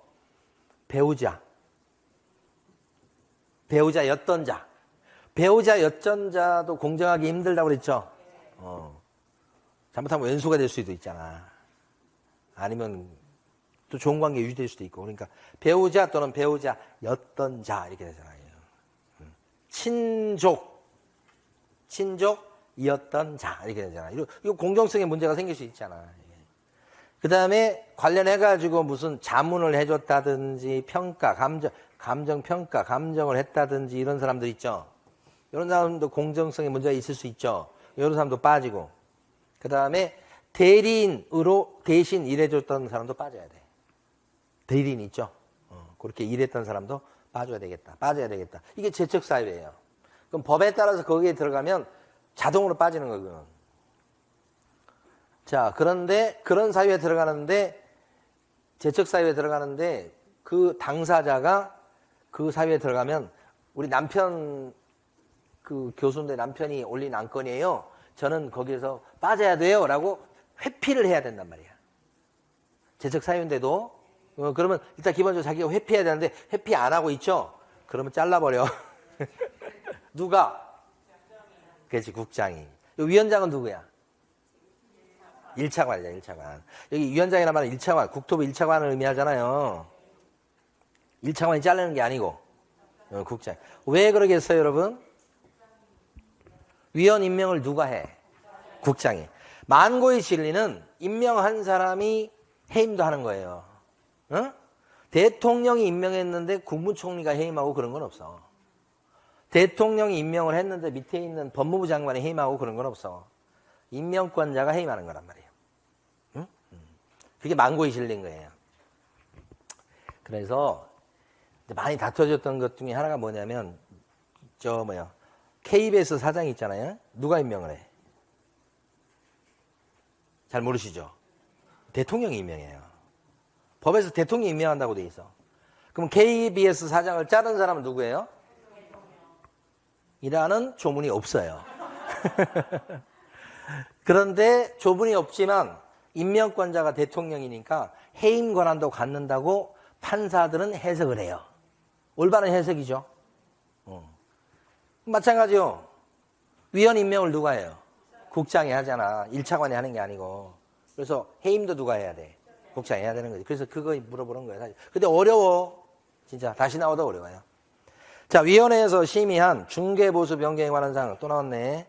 보수 변경은 심의사항 맞지만 시도의사가 따라야 될 것은 아니다. 시험에 대한 것만 따르는 거죠. 다 틀려먹었는데? 손해배상 이것도 심의사항에 해당되니까. 5번. 국토교통부 장관이 직접 자격시험을 시행하려는 경우 예외적으로 그때는 심의원의 의결을 미리 거쳐야 되겠다. 이게 맞네. 그렇죠? 이것도 아까 나왔던 거고. 아이고야. 그 다음에 여기 지금 4번까지 했던 거 맞죠? 5번도 해보죠. 5번. 이거 뭐지? 5번. 이거 하다 보면 막 다 풀고 싶어. 자, 틀린 것은 그랬습니다. 1번. 공인중개사가 실질적으로 무자격적으로 하여금 자기 명의로 공인중개사 업무를 수행하도록 했다. 이 자격증 갖고 있는 사람이 무자격자가 공인중개사 이름으로 중개 업무를 수행하도록 했다 이 말이야. 이거 대여예요? 아니에요? 공인중개사가 무자격자한테 공인중개사 이름으로 일하게 했다는 거니까 대여죠? 그런데 공인중개사 A라는 사람이 스스로 몇 건의 중개 업무를 직접 수행한 것도 있다는 거야. 그러니까 공인중개사 증 있는 사람이 직접 한 계약서를 10건 쓰고 무자격자가 한 10건 공인중개사 이름으로 썼다는 얘기야. 그러면 이건 대여예요? 아니에요? 대여지. 전체적으로 보면. 여기는 대여가 아닌데 여기가 대여죠? 그렇지. 그래서 이거 뒤에 보면 대여에 해당되지 않는다 그러는데 해당됩니다. 요건 대여가 아니겠지만 요게 대여예요. 요게. 윗부분이. 니은번. 공인중개사로 하여금 자격증을 딴 사람에게 대여하도록 알선한 행위는 그랬습니다. 딴 사람한테 빌려주도록 알선한 행위는 자 달라진 게 이거예요. 자격증을 다른 사람한테 넘기는 것을 양도하는 것을 그죠? 처벌하죠? 대여는 빌려주는 거예요. 그죠? 그래서 돈을 받든 안 받든 아예 넘기는 게 양도입니다. 이건 되돌려 받을 생각이 없는 거예요. 정확히 얘기하면 대여는 뭐예요? 빌려주는 거니까 나중에 찾아오죠. 알선은 뭐예요? 소개시키는 거지. 양도하도록 대여하도록 소개시키는 거예요. 옛날에 제가 이걸 많이 했다고 그랬잖아요. 우리 자격증 없는 분이 공부하다가 자격증 못 탔어. 중개업을 하고 있어. 여기 사무실 운영하고 있다고. 그래서 자격증 걸 사람 좀 소개시키세요. 막 이런 얘기 하잖아. 그럼 제가 이걸 많이 했다고. 옛날에 이게 처벌 규정이 없었어. 근데 지금은 이제 처벌 규정이 있어가지고 제가 소개시켜주면 저도 처벌받아. 어떻게 처벌받아요? 1년 이하의 적이나 1천만 원 이하의 벌금. 다 1항 1반짜리예요, 전부 다. 그죠? 다만 자격증을 빌려준 사람은, 양도한 사람은, 증 갖고 있던 사람은 여기 더해서 뭐예요? 자격 취소 사유까지 되는 거예요. 빌린 사람이 있죠? 빌린 사람은 자격증이 없으니까 취소 사유는 아니고 1학년 일반. 소개시킨 사람도 1학년 일반. 빌려준 사람은 자격 취소까지 가버리는 거지. 이거 맞는 거죠? 알선행위도 이제 처벌합니다. 그 다음에 자격증 대여란 다른 사람이 자격증을 이용해서 공인중개사로 행세하면서 공인중개사 업무를 행하려는 것을 알면서도, 중요한 거야. 알면서도 그에게 자격증 자체를 빌려주는 것을 뭐라고 부른다? 대여라고 한다. 요게 판례 입장. 많이 익혀주세요. 이거 맞고, 요것도 맞고, 요것만 틀렸어. 틀린 건 기억번이죠, 그러니까? 이렇게. 자, 다시 한번 요거 봅니다. 옳은 것을 하세요. 똑같이 나오네. 공인중개사가 실질적으로 무자격자로 하여금 자기 공인중개사 이름으로 업무를 수행하도록 했어. 그럼 벌써 여기서 뭐예요? 대여요. 그래서 자격 취소나 1학 일반 되는 거예요. 근데 스스로 몇 건 직접 한 것도 있어. 그래도 뭐예요? 요것 때문에 대여다.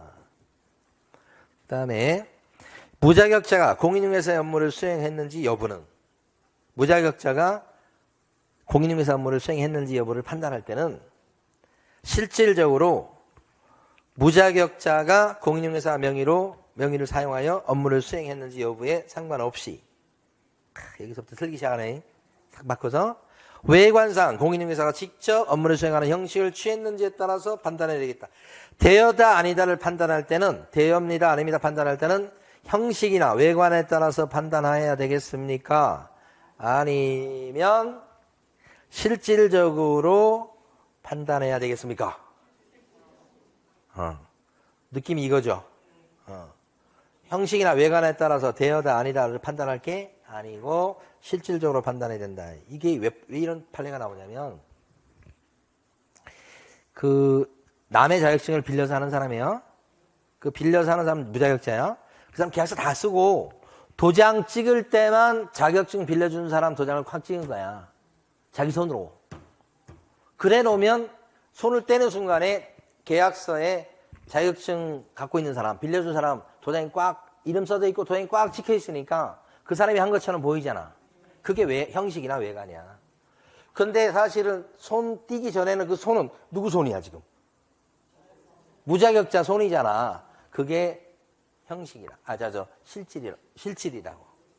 그러니까 손 모가지는 실질이고, 거기 찍혀 있는 그 도장의 모양이나 적혀 있는 이름은 형식이란 말이야. 그러니까 아무리 형식을 그렇게 꾸며놔도 실질적으로 무자격자가 손을 가지고 도장을 찍어가면서 계약서 써가면서 활동했다면 그것도 뭐다? 대여라고 판단해야 된다 이 말이지. 이렇게 외관을 꾸며서 빠져나갈 수가 없다는 거지. 없어요. 빠져나갈 수 없다는 게 판례 입장이요. 그런데 형식적으로 딱 손을 떼는 순간에, 누가 했는지 그게 무자격자가 했다고 하는 걸 입증하기가 되게 어렵죠. 솔직히. 이걸 완전히 증거 잡으려면 어떤 게 가장 결정적인 순간이에요? 찍을 때 옆에서 있다가 손모가지 꽉 잡고 찍기 전에 또 잡으면 너무 빨라. 딱 찍고 나서 들는 순간에 꽉 잡아버려야 돼. 그게 실질이야.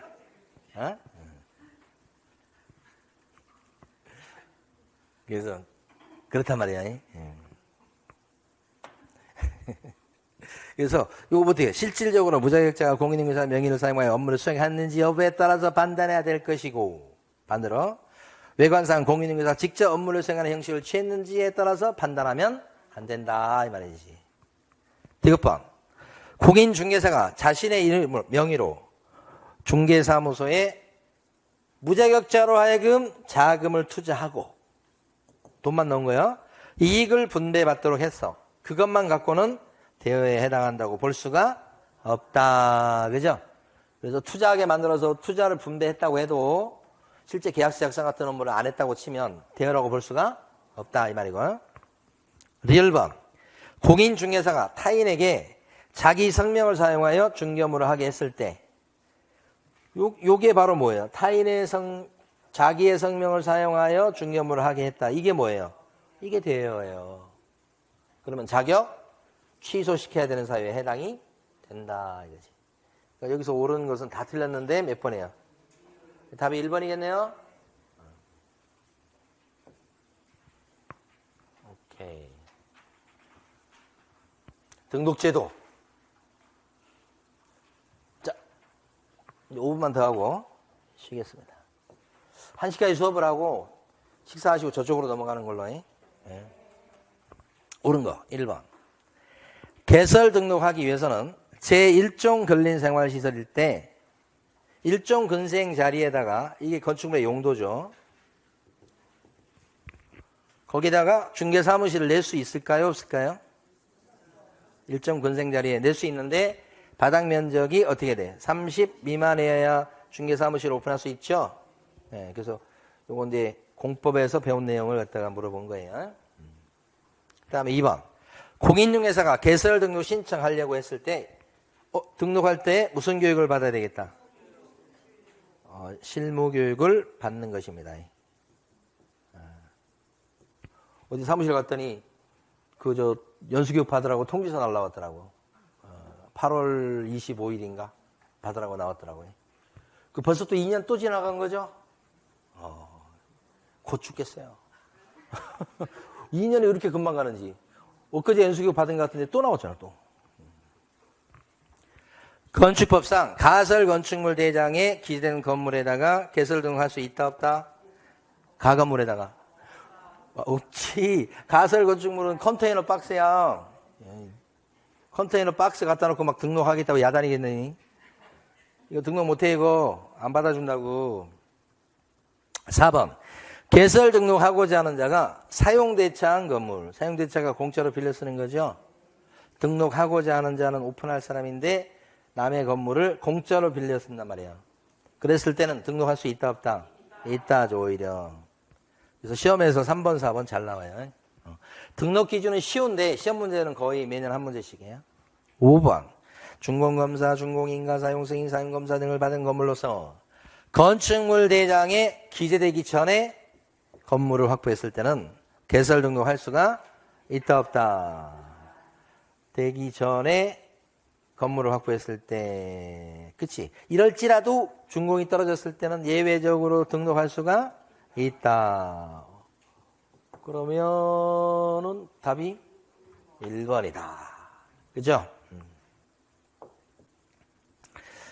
그 다음에 이제, 아이고야, 이것도 한번 해봅시다.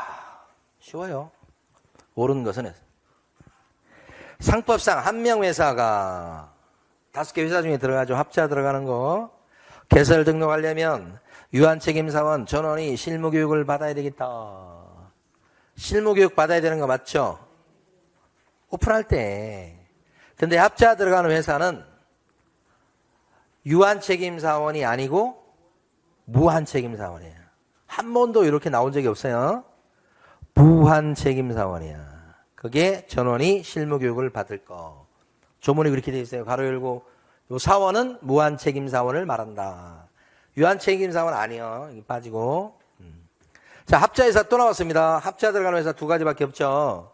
이때는 자본금이 5천만 원 이상이 돼야 됩니다. 어쨌든. 근데 미만이라도 등록할 수 있다는 건 거짓말. 그죠? 3번. 협동조합 기본법에 따른 사회적 협동조합일 때 사회적 협동조합은 비영리 성격을 띠죠. 그래서 중개업하고 안 어울리죠. 자본금 5천만 원 이상이어도 사회적 협동조합은 등록할 수가 없다. 4번. 법인이 중개업과 이 표현을 좀 익혀주세요. 중개업과 겸업 제한 규정이 법인의 겸업 제한 규정이 몇 조죠? 14조죠. 위배되지 않는 업무. 이 말은 뭐예요? 풀어서 얘기하면 14조에 나온 업무만 그 뜻이에요. 할 목적으로 설립되어야지만 등록할 수 있겠다. 맞죠? 이렇게 말하는. 네, 이걸 14조에 규정된 업무만 영위할 목적으로 설립되어야 된다. 그 말하고 같은 말. 근데 다르게 표현하고 있단 말이에요. 기출 지문에서. 네. 5번. 지역농협동조합도 중개업을 하기 위해서는 전원이 실무교육을 받아야 되겠다. 지역농협동조합은 특수법인에 들어가지요. 특징이 뭐냐 그러면 농지만 중개를 해줄 수 있는 거지요. 그 바람에 이 지역농협인 특수법인은 관청에, 구청에, 군청에 등록하지 않고도 중개업을 할 수 있죠. 특징. 그러면 여기는 등록하지 않고 그 다음에 들어가서 등록 기준도 적용될 여지가 없다는 얘기죠. 그러면 등록 기준 하면 생각나는 게 뭐예요? 자, 실, 사. 이게 등록 기준이죠. 그러면 여기 지금 지역 농협 같은 경우는 임원이라고 쳐도 실무교육을 받는다, 받을 필요 없다. 받을 필요가 없다. 특수법인이잖아요. 실무교육 받을 필요가 없어요. 자격증 갖고 있을 필요도 없다. 이런 뜻이 되죠. 그거 다 틀렸는데 4번만 맞죠? 오케이. 아이고. 그 다음에 틀린 것은 그래서 빨리 자 여기까지 보고 쉴 거예요. 대표자는 공인인증회사여야 된다. 맞죠?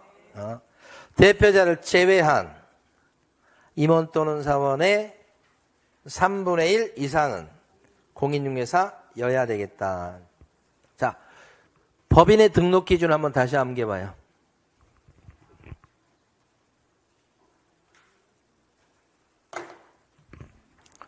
중개법인의 등록 기준이다.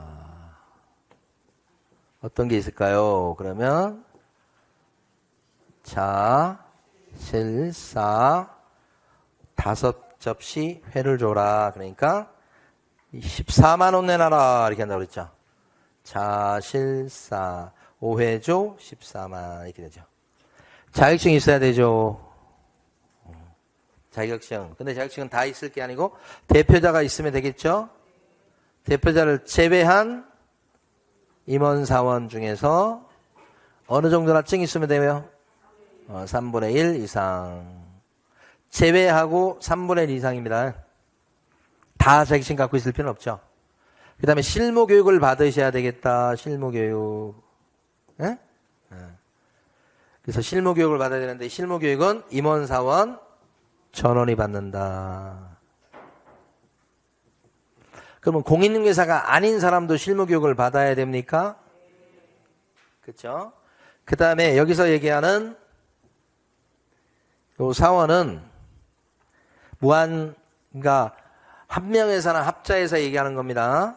한명회사, 합자 들어가는 회사, 한명회사, 합자회사 이런 거 얘기합니다. 거기에 경영진을 뭐라고 불러요? 사원. 근데 그 사원은 구체로 들어가면 어떻게 돼요? 무한책임사원을 말한다. 무한책임사원 전원이 실무교육을 받아야 되겠다 이 말이지. 자, 그 다음에요. 사무실을 얻어놔야 되죠. 뭐 건축물 대장이 기존 건물의 중개사무실을 확보할 거. 다만 예외적으로 건축물 대장에 기대기 전에 건물일지라도 사용승인, 준공검사 등을 받았을 때는 예외적으로 쓸 수 있고 그런 얘기 하잖아요. 그 다음에 용도가 맞아야 되고 이종 근생 아니면 일반 업무시설 이런 거 얘기하죠. 그 다음에 면적 몇 제곱미터 이상 돼야 되나 그런 건 없죠. 코딱지만 해도 되고. 5회조가 뭐예요? 자본금이 5천만 원 이상의 상법상 뭐이거나 회사이거나 이 상법의 회사의 종류가 몇 가지요? 5가지다. 합자 2개, 유자 들어간 거 2개, 주식회사 이렇게. 이건 자본금 5천 이상이고 회사 종류 5건데 요거 조가 뭐예요? 협동조합. 협동조합 기본법에 따른 협동조합에 들어가야 된다. 단 사회적 협동조합은 제외다. 제외다. 이렇게. 그 다음에 14조에 규정된 업무만 할 목적으로 설립돼야 되겠다. 그죠? 근데 이런 것들도 이 법인의 등록 기준도 가만히 보니까 요것이 특수법인이라고 치면 특수법인한테는 요 등록 기준은 적용되지 않는다. 그래서 특수법인의 임원은 실무교육 받을 필요가 없다. 문제 나왔던 거잖아, 지금. 다 했어요. 특수법인에 대해서는 적용이 없다. 이 말이지. 지금 그거 하고 있었는데, 이제 보도록 하죠.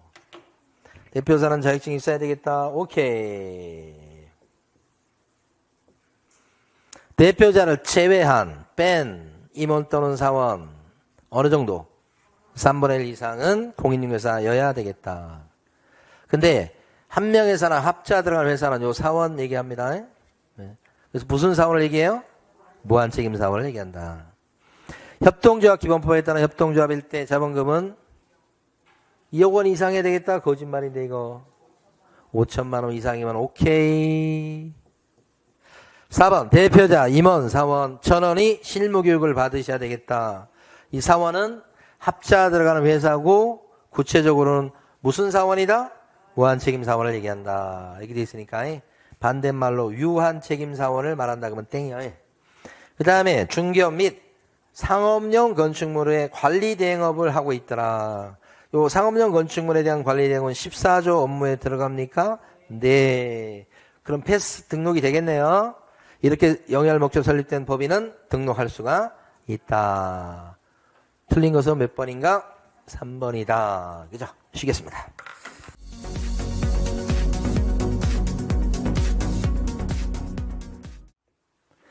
틀린 것을 고르세요. 그랬죠?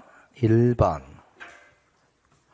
폐업하고 나서 1년이 안 돼서 개설 등록을 다시 신청하려는 자는 1년이 안 돼서 다시 오픈할 적에는 뭐 면제받는 게 있는데, 그죠? 시도의사가 실시하는 실무교육을 받지 않아도 된다. 맞죠? 중개업과 주택에 대한 관리 대행업을 영위할 목적으로 세워졌다. 목적으로 설립되었다. 14조 업무에 들어가죠. 그러면 패스. 대표자 뺀 임원이 6명이다. 근데 2명이 자격증이 있어요. 그런 법인은 등록될 수가 왜 없어요? 3분의 1 이상. 응? 이런 함정에 벌써 빠지면 안 되는데. 대표자를 제외한다고 돼 있으니까. 대표자는 무조건 자격증이 있어야지. 근데 대표자 빼고 6명인데 그중에 2명이 증이 있다고. 패스지, 패스. 4번 법인인 교육공인인거사로 등록하기 위해서는 자본금이 5천만 원 이상의 상법상 주식회사여야 된다. 어디에 틀려서 4번이 등록하려면 자본금 5천 이상의 상법상 회사여야 된다 이렇게 하지. 주식회사여야 된다 이렇게 돼버리면 주식회사 아니면 등록이 안 된다는 얘기잖아. 한 명회사 합자해서 유한해서는 안 된다 이 말이잖아. 그거 틀리지. 이거 빠져야지 맞지. 예. 지금 기절하는 분 몇 분 계시네.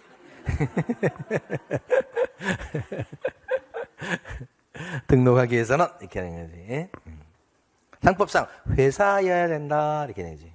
그러니까 이거랑 자본금 5천만 원 이상의 상법상 주식회사는 중개사무소 개설 등록이 가능하다 이렇게 하면 그건 맞는 거고.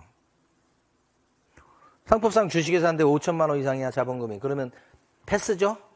그렇게 해야 하고. 요건 여야 된다니까 이게 이제 좀 어려운 말로 하면 당위라고 하는 거예요. 뭐 여야 된다 그랬을 때는 법조문 그대로 나와야 되는 거예요. 그게 이제 여러분들이 힘들어. 5번 건축법상 가설 건축물 대장에 기재된 건축물을 사무소로 확보하면 안 되겠죠? 불가능하겠죠? 요거요. 요 두 자 들어가서 틀린 거예요. 틀린 게 아니라 참 불가능한 거예요. 그러니까 이거 5번도 고쳐서 낼 때 건축법상 가설 건축물 대장에 기재된 건축물을 사무실로 확보해야 된다. 이렇게 딱 나올 수 있거든. 그러면 이제 많이 가설자가 들어가서 틀려버리게 되는 거라고.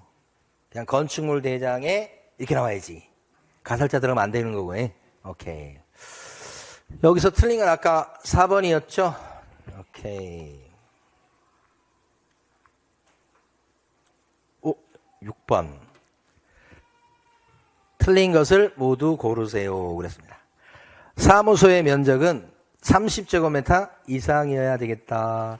요딴 거 없다. 코딱지만 해도 된다. 코딱지 오케이. 자, 비특정 우견이는 특정 업무만 서툴러 가지고 잘못해요 이런 사람. 비특정 우견인의 대표적인 사람이 요 사람이죠, 요 사람. 네, 그래서 등록할 수 있어요, 없어요? 등록해갖고 있잖아 지금. 비특정 우견인 저로 생각하시고 사무실 운영하고 있잖아 지금. 결격자 아니야? 근데 하여간 뭐 컴퓨터 이런 거 진짜 잘못한 게 너무 많아. 예. 복사기 고장 나갖고 이번에 좀 원리를 알았구만. 그 기사 와가지고 막 복사기가 좀 이상하게 나와가지고 불러가지고 막 이렇게 했어. 근데 그러면서 이제 좀 공부가 되는 거야 또. 복사기 공부가. 자본금이 근데 이제 그 복사기 기사도 우리가 모르잖아. 그러면 제가 10만 원을 주고 뭘 교체해서 부품 교체한 거 지금 봐서는 교체할 필요가 없는 건데 교체했어요. 이제 알겠더라고. 그러니까 모르면 눈탱이 맞는 거요. 진짜로. 뭐라도 알라고 해야 돼. 자본금이 10억 원인 협동조합 기본법상의 사회적 협동조합은 나가리죠. 사회적 그러면 등록할 수가 없다죠. 맞는 게 하나도 없는데 틀린 거 오라고 했으니까 정답이 3번이겠네. 네. 등록 절차입니다. 이야. 볼까요? 틀린 것은 그렇습니다. 1번. 금고 이상의 형의 집행유예를 받고 집행유예 받으면 집으로 오는 사람이긴 한데 이건 그 전에 금고 이상의 형의 선고는 어떻게 해요? 있었던 거죠. 그래서 죄인 됐던 거기 때문에 결격자가 되는데 얼마간 결격자가 됩니까? 요 양반은 집행유예 기간 동안 결격자고 더 나가서 2년 더 결격자가 되지요. 유예기간 플러스 2년이에요. 출제 유력한 거라고 그랬죠. 근데 유예기간이 만료된 날부터 2년이 아직 안 지난 거야. 그럼 이 사람은 지금 현재 상태는 뭐예요? 결격자자. 등록할 수 없죠? 집행유예기간이 만료된 자 이렇게 나올 수 있어요. 그럼 등록할 수 있다 없다? 집행유예기간이 만료됐어. 그러면 등록할 수 있다 없다? 여전히 없다. 2년 더 필요해. 2년 더 지나야 되니까. 예? 2번 중개사협회는 매달 사무소 등록에 관한 사항을 중개사무소 등록, 행정처분 등 통지서에 길죠. 통지서입니다. 한마디로 얘기해서. 협회는 매월 중개사무소 등록에 관한 사항을 중개사무소 요런 이름이 이렇게 돼 있어요. 통지서에 기재해서 다음 달 10일까지 시도지사한테 통보해야 되겠다. 다음 달 10일까지 시도지사한테 통보해야 되겠다. 매월 등록에 관한 사항을. 이게 무슨 말이야 도대체. 협회가 시도지사한테 통보하고 무슨 이런 일이 다 있어? 이거 협회가 통보할 일이 아니고 누가? 등록관청이 통보할 일이지. 협회가 왜 통보를 하냐고. 오히려 반대로 다음 달 10일까지 어디에 통보해줘야 돼? 협회에 통보해줘야 돼. 그래서 요 지금 요 기출문제잖아 지금. 요 출제하신 분은 막 기관을 바꿔놓은 거잖아. 그러니까 여러분들이 문제를 딱 읽었을 때 어디가 답이 될 것인가, 어디를 틀리게 낼 것인가 그러면 중요한 부분이 두 군데가 있어요. 하나는 숫자가 나오죠. 숫자. 그럼 숫자가 틀렸을 가능성이 되게 높아요. 두 번째는 어떤 관청이 나오죠. 시장, 군수, 구청장, 국토부 장관 뭐 이렇게. 그러면 거기가 틀릴 가능성이 높은 거예요. 그러니까 틀리게 낼 가능성이 높은 건 딱 두 군데 있는 거예요. 나올 때마다 보셔. 요게 맞나? 이렇게 보셔야 돼. 관청이 나오면, 이름이 나오면 막 틀리게 해놨잖아 지금. 옛날에는 등록관청이 국장에게 통보한다고 냈었어. 국장 아니잖아. 협회에 통보하는 거잖아. 그지? 근데 그러고 나서 이제 진화를 하니까 이제 너무 재미없었나 봐. 협회가 통보하는 걸로 막 앞으로 바꾸고 뒤에를 또 이렇게 시도지사로 바꾸고 막 그랬잖아 지금. 그러니까 우리 중개사법은 낼 수 있는 내용들이 딱 한정돼 있어요. 거의 다 나왔어요. 다 나왔어요. 그래서 거의 기출문제, 거의 다 기출지문이에요, 여기들. 이 문제집에 있는 것도 다 거의 다 기출지문이에요. 자, 3번. 외국에 주된 영업소를 둔 법인일 때, 외국 회사요. 상법상 외국 회사 규정에 따른, 상법 우리 모르지. 근데 외국 회사 규정이 있습니다, 상법에. 상법도 조문이 어마무시해요. 영업소 등기를 증명할 수 있는 서류를 제출해야 되겠다. 요게 기출문제에서 35회 이번까지 해가지고 2번 나와서 2번. 이게 2번째예요. 그러니까 외국 회사 같은 경우는 우리나라에 영업소를 하나 만들어 놔야 돼. 우리나라에서 외국 회사의 그런 사무실 역할을 할 곳, 본점 역할을 할 곳을 만들어야 돼. 그게 영업소 등기예요. 우리나라에 사무실 얻어갖고 그래서 그 서류를 내시오. 누구일 때? 외국 법인일 때 그렇다. 그죠? 이게 맞는 얘기요. 그 다음에 3번, 4번. 개설 등록 신청을 받은 등록관청은 개업 공인회사의 종별에 따라 구분해서 등록을 시켜주고 이 뜻이죠. 개설 등록 신청 받은 날부터 이 등록관청은 7일 안에 등록 신청한 사람한테 서면으로 뭐 한다? 통지해준다. 서면으로 하는 겁니다. 이거 하고 며칠 안에 등록 통지해주죠? 7일 안에 이렇게 된 거지.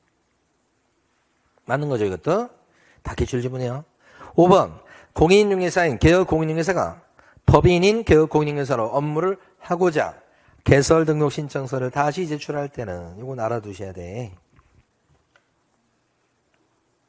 근데 이게 막 그렇게 시험에서 잘 나오는 부분은 아닌데 이번에 나왔기 때문에 그전에도 나온 적이 있었죠. 꽤 오래전에. 자, 개업 공인중개사의 종류는 몇 가지죠? 종류를 종별이라고 표현하기도 합니다. 3가지죠. 2가지라고 하시면 안 돼. 현재 존재하는 건 3가지. 첫 번째가 부칙에 나와 있는 복덕방 할아버지. 2번째가 공인중개사인 개공. 3번째가 법인인 개업 공인중개사. 이렇게 3종류가 있어요.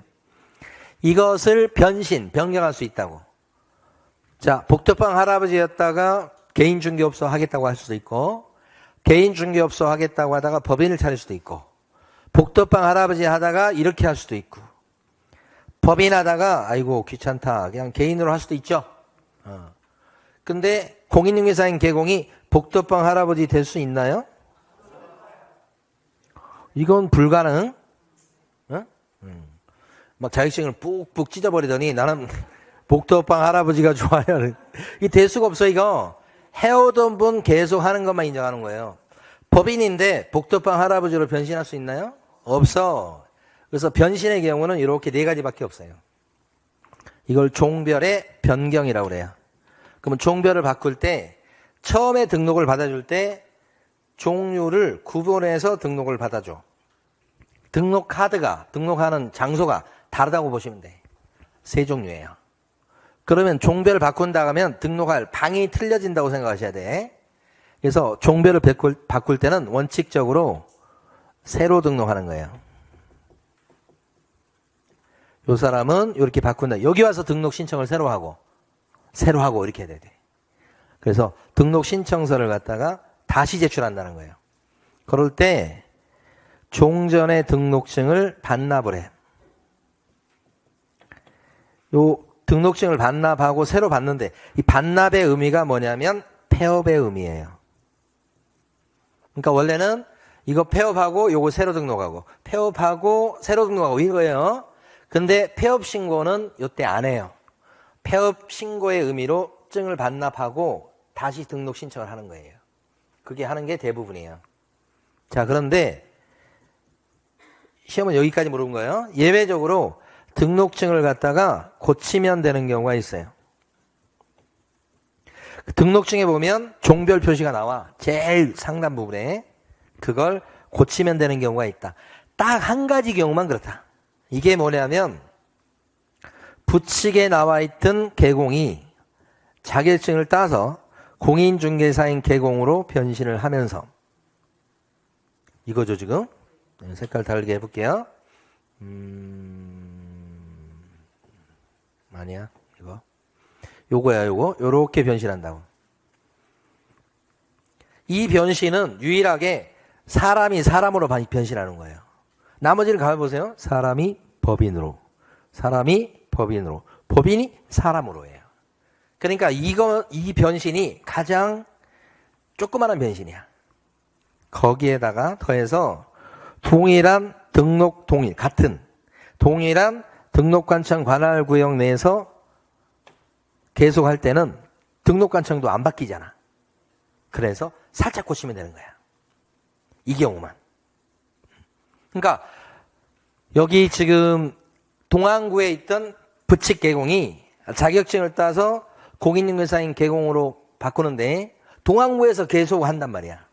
그럴 때는 살짝 고치면 돼. 구청도 안 바뀌고 큰 변신도 아니기 때문에 이때만 재발급이야. 나머지는 전부 다 어떻게 해야 돼? 신규 등록이요. 동안구에 있던 부칙계공이 자격증을 따서 만안구에다가 사무실 오픈하려고 그래. 등록관청이 바꿔지죠 지금? 그럼 어떻게 해야 돼 이제?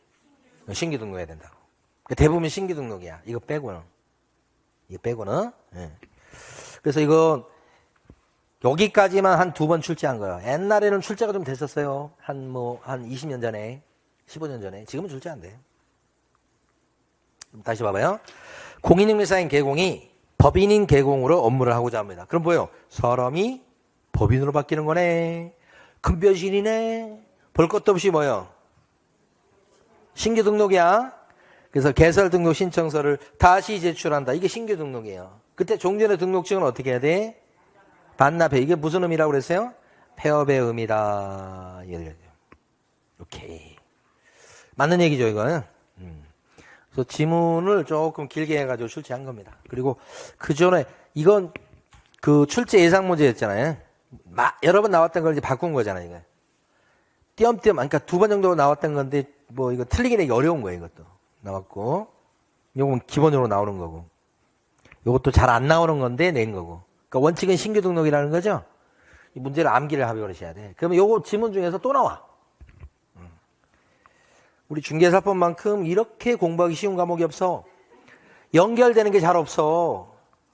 무슨 체계가 무슨 필요가 있어. 체계 아무 필요 없어. 체계 어디에 있어? 그냥 단순 지식을 알면 돼. 단순 지식. 무슨 공법은 체계가 필요해. 에? 공법은 체계가 필요하지 진짜. 근데 무슨 중개사법에 무슨 체계가 뭐가 필요하냐고 이게. 이것도 모르면 어떡해. 자, 그 다음에 2번이야. 지금 옳은 것은 공인중개사 또는 법인 아닌 자는 개설 등록 신청할 수가 없다. 에?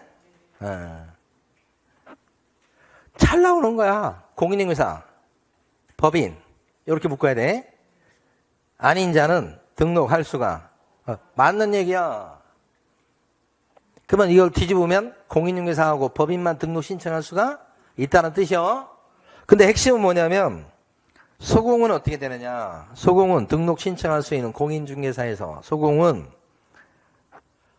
포함이 돼 빠진다. 여기가 핵심이야.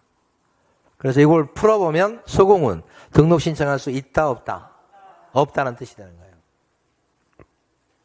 무슨 말인지 모르겠죠 지금? 알겠어요? 아니야. 여러분이 지금 저한테 쏜 눈빛은 아닌 눈빛도 한 반인데 지금 말 안 해서 그렇지. 이건 동물적 감각이야. 소공은 등록 신청할 수 있다 없다? 그걸 제외라고 표현하는 거예요. 이거 맞는 거예요? 아주 정말 잘 나오는 거예요 이거. 2번 휴업기간 중인 계공은 그러니까 선이든 어쨌든 간에 사람은 정말 거짓말 많이 해요. 우리 애기를 봐도 그렇고. 우리가 거짓말해서 나쁘다 이런 말씀 드리려고 하는 게 아니에요. 왜냐면 자기가 살아남기 위해서 하는 거예요. 그죠? 대표적으로 거짓말 많이 하는 사람이 있어. 살아남기 위해서 그렇게 하는 거예요. 그래서 어쩔 때는 안쓰럽기도 해요. 저도 하루에 몇 번씩 거짓말 할 걸, 지금. 지적질 안 당해서 그렇지.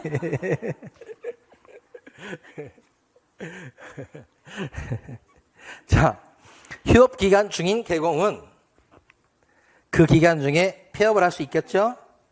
그리고 당해 기간 중에, 폐업한 기간 중에 다시 등록할 수가 있지요. 왜 그래요? 자발적으로 휴업을 해서 그런 거예요. 자발적으로 휴업을 했다가 폐업할 수 있지. 폐업했다가 또 그 기간 중에 다시 또 뭐예요?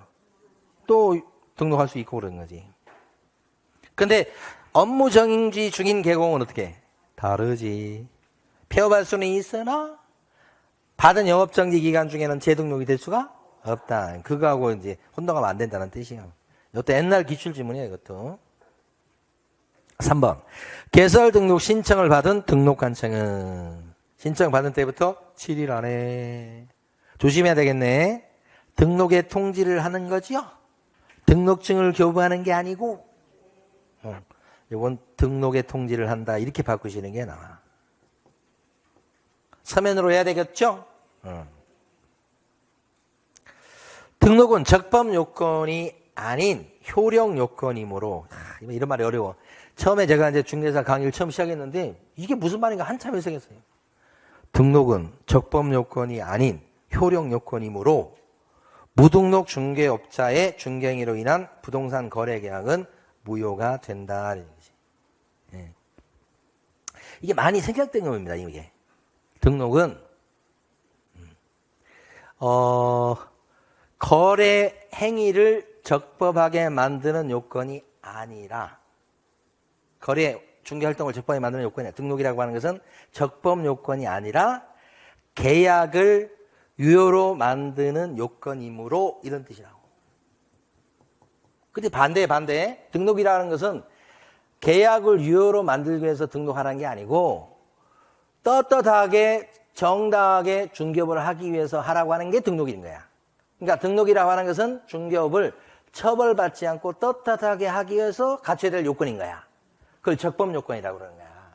중개업을 적법하기 위해서 갖춰야 될 요건이다. 등록이라고 하는 것은. 등록 안 하고 하면 무등록 중개업자도 처벌받잖아요. 그런데 등록이라고 하는 것은 계약을 유효로 만드는 요건은 아니지. 왜냐하면 무등록 중개업자가 써준 매매나 임대차 계약서도 뭐예요? 유효로 될 수가 있으니까. 민법 배우실 때 계약의 법률행위의 유효 요건 중에 등록된 개공이 써줄 것 그런 거 있어요? 없잖아. 그걸 이렇게 줄여서 얘기하는 거야. 그래서 등록이라고 하는 것은 중개업을 적법하기 위해서 갖춰야 될 적법 요건이지 계약을 유효로 만드는 요건은 아니라. 다 틀렸잖아요. 그러니까 무등록 중개업자의 행위로 인한 계약은 무효가 된다고 볼 수는 없다라고 해야지. 그렇죠? 틀린 거지. 자, 공인중개사가 개설 등록을 신청하려는 경우 그럴 수 있겠어요? 오픈하려고 했을 때 무슨 교육 받으셔야 되겠다? 실무 교육 받으셔야 되겠다. 이렇게. 자, 그래서 뭘 고르라고 그랬지? 옳은 것은 했는데 1번이 답이네. 1번 답이죠? 네.